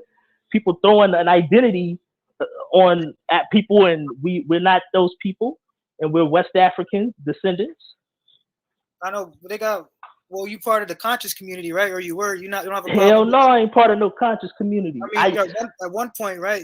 So you don't have a problem with them throwing the Egyptian identity on? I associate. Yeah, look, I associated when I was younger. I did used to go to them, and I'm still friends with some of them people because they're good, nice people. But no, we're not Egyptian. That stuff is pseudo. It's the same thing. We're not no Aboriginals. We have an identity crisis. Why all the focus on black people identifying as Israelites then? Why all the? Go ahead. No, that was it. You said why all the focus on black people? Because it hit some of. Y'all don't probably understand. Some of this stuff hits home. Like, we got friends, family, people that left families broken up because of this stuff. Like, this stuff has divided people seriously.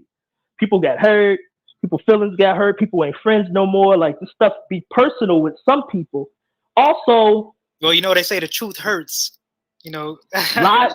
Hey, so is a lie too. You are not the father, nigga. I mean, a lie. You are not the father. Some of these dudes hurt when they found out they haplogroup R. Well, those are the people who subscribe to DNA and have faith in what that says. But no, you don't have to have faith. But the truth definitely hurt, and lies hurt too, though. A lie shouldn't hurt as much as this does, though. Because if it's a lie, you just like walk away. Like, if somebody tells me Santa Claus is real, I'm gonna be like, nigga, you crazy. I know Santa Claus ain't real. I ain't talking about this with you ever again. I'm gonna walk away and I'm gonna go do me. I'm gonna have, like, but this Israelite thing, it seems to bother certain people to the point where they just talk about it like all the time. I'm not saying you. I know you only got into. I took a long break.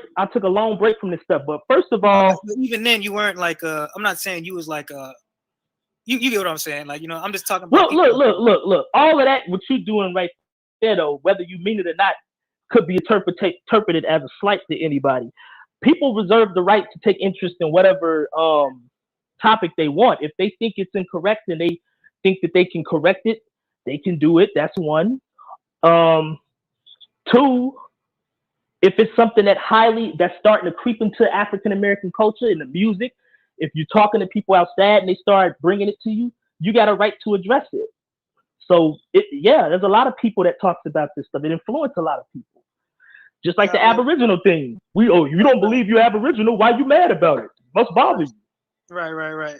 I feel you. I feel what you're saying. I'm gonna hop off, man. I got work in the morning. I'm gonna just say, you can hit me up on what is that, Messenger, and I'll get you those sources. You still on there? Cause you took your picture. I thought you was off there. Oh man, I gotta be low key now. I'm, they got that facial recognition. People don't nobody trying to find me. Well, yeah, you can send the sources to Garfield if you can. We'll just look. It ain't gonna be we come back after you with this. Before you leave, I'm just letting you know. I don't really try to argue about the way we do. I deal with the lineage thing, so I don't really do that no more. Well, my closing, and bring Tazarah back on, because we've been trying to get on, but I would just want to end by saying, on my part, there's the DNA. They don't have ancient Israelite DNA on record, but we do have historical documents showing that Jews were black, even if we can't just go on the more. Yeah, there were certainly Jews of color. Yep. Well, or no, as their entire population, Jews were black. I ain't gonna say we ain't gonna do all that. We were originally black. There were people of color, bro. There are people of color. We can look in antiquity. How they look. All right. So, with that being said, as well, now we know the Jews were a people of color. Yep, and we don't know they live. We don't. But it doesn't say nothing about their lineage. But there's people. Hey, look, we're gonna find out. We're gonna find out. Yeah, like we know that they were people of color in antiquity, but now the DNA is out. There's no DNA linking any people of no color. DNA is in, brother. DNA is in. No. I'm not out. I meant like now that DNA, like it came out recently, like the concept, not out. Like I'm saying now that it's come out and it's being used. You get what I'm saying? Let me restart what I was saying. We know the Jews of antiquity were people of color. They were black, and now that DNA has been invented and it's being used as it's not. No, it's been discovered. Right. It's been discovered. There's no DNA concepts that trace any people of color back to those Jews. So that's another thing that don't make sense. We look at the historical documents that show them being a people of color. Being people of color don't mean that they're our ancestors. There's people of color who change morphology. That would have to mean that all the Jews turned a different color, which is not that's not plausible or feasible. But we got the scriptures, we got the historical documents, we got archaeology, we got Jewish people like coming out and which means nothing. Jewish testimony don't mean nothing. That's an appeal. I mean, if it corroborates all the other evidence, that's an appeal to authority. You appealing to white people affirming your point. So appealing to genetics isn't an appeal to authority? Huh? That's not an appeal to authority? No. Well, you try to say we need to find a better way to trace lineage, and you lean on genetics. So that's not an appeal to authority? No, you're appealing on something that's observable and testable. According to who, though? Like how? Like I said earlier, that's an appeal. You appealing to because you conspiracists, Tazarah. Why you keep doing that? What? According to who? The white man. I mean, you're saying genetics is better than historical documentation. No. I'm not. Hold on. What I'm saying is something that's observable, repeatable, and testable is going to be more objective than some people's writings. It is going to be more objective than the writings of people. But they don't have any ancient Israelite DNA to repeat and test on. I mean, we can go back and forth, but at the end of the day, I'm not going to convince you. Well, when it comes out, I'm pretty sure you're going to be skeptical of that too. I mean, if it comes out, and it don't agree with you, I'm pretty sure you're going to be skeptical, ain't you? Well, I mean, what if it does agree with us? Are you going to be skeptical? Hell no. If it comes back, it ain't going to be my haplogroup, so it ain't going to bother me or affect me.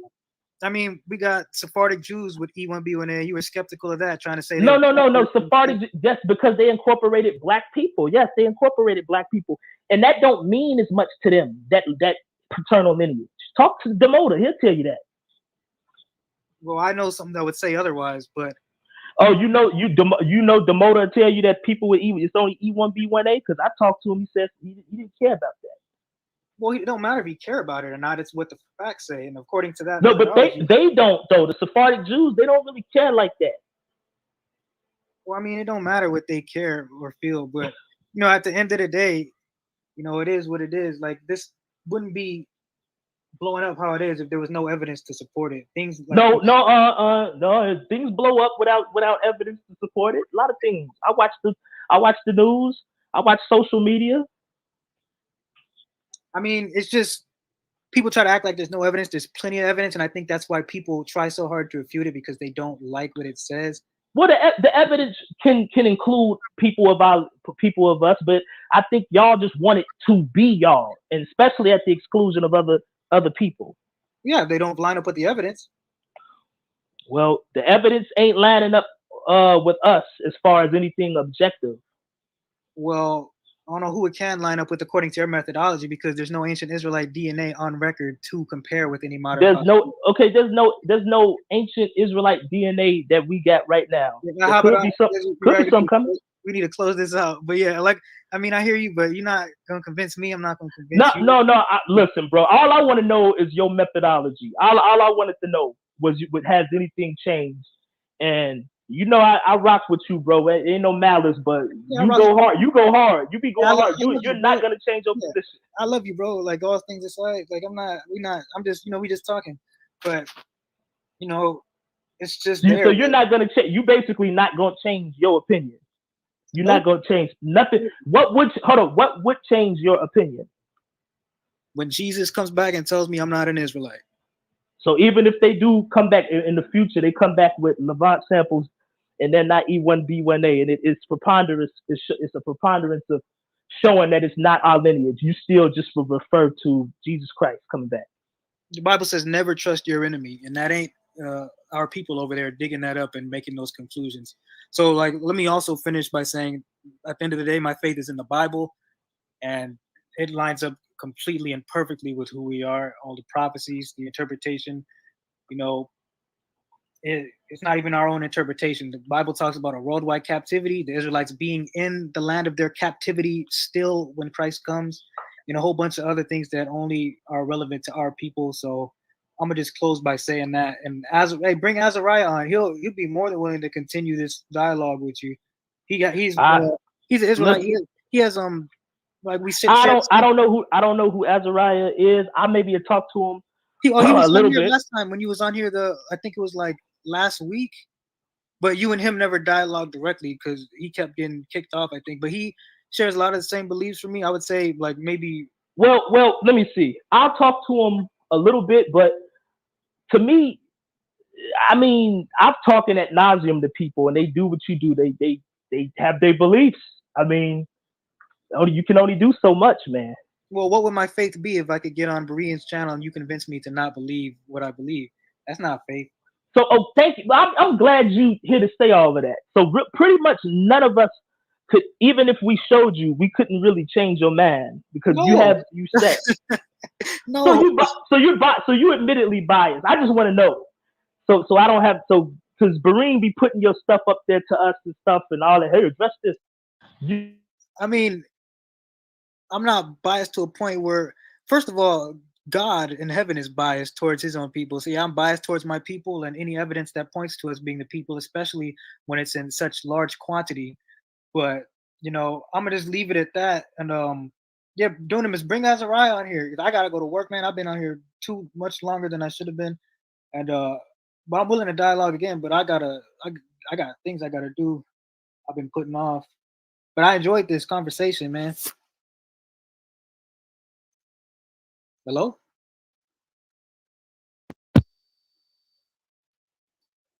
Hey, well, hello?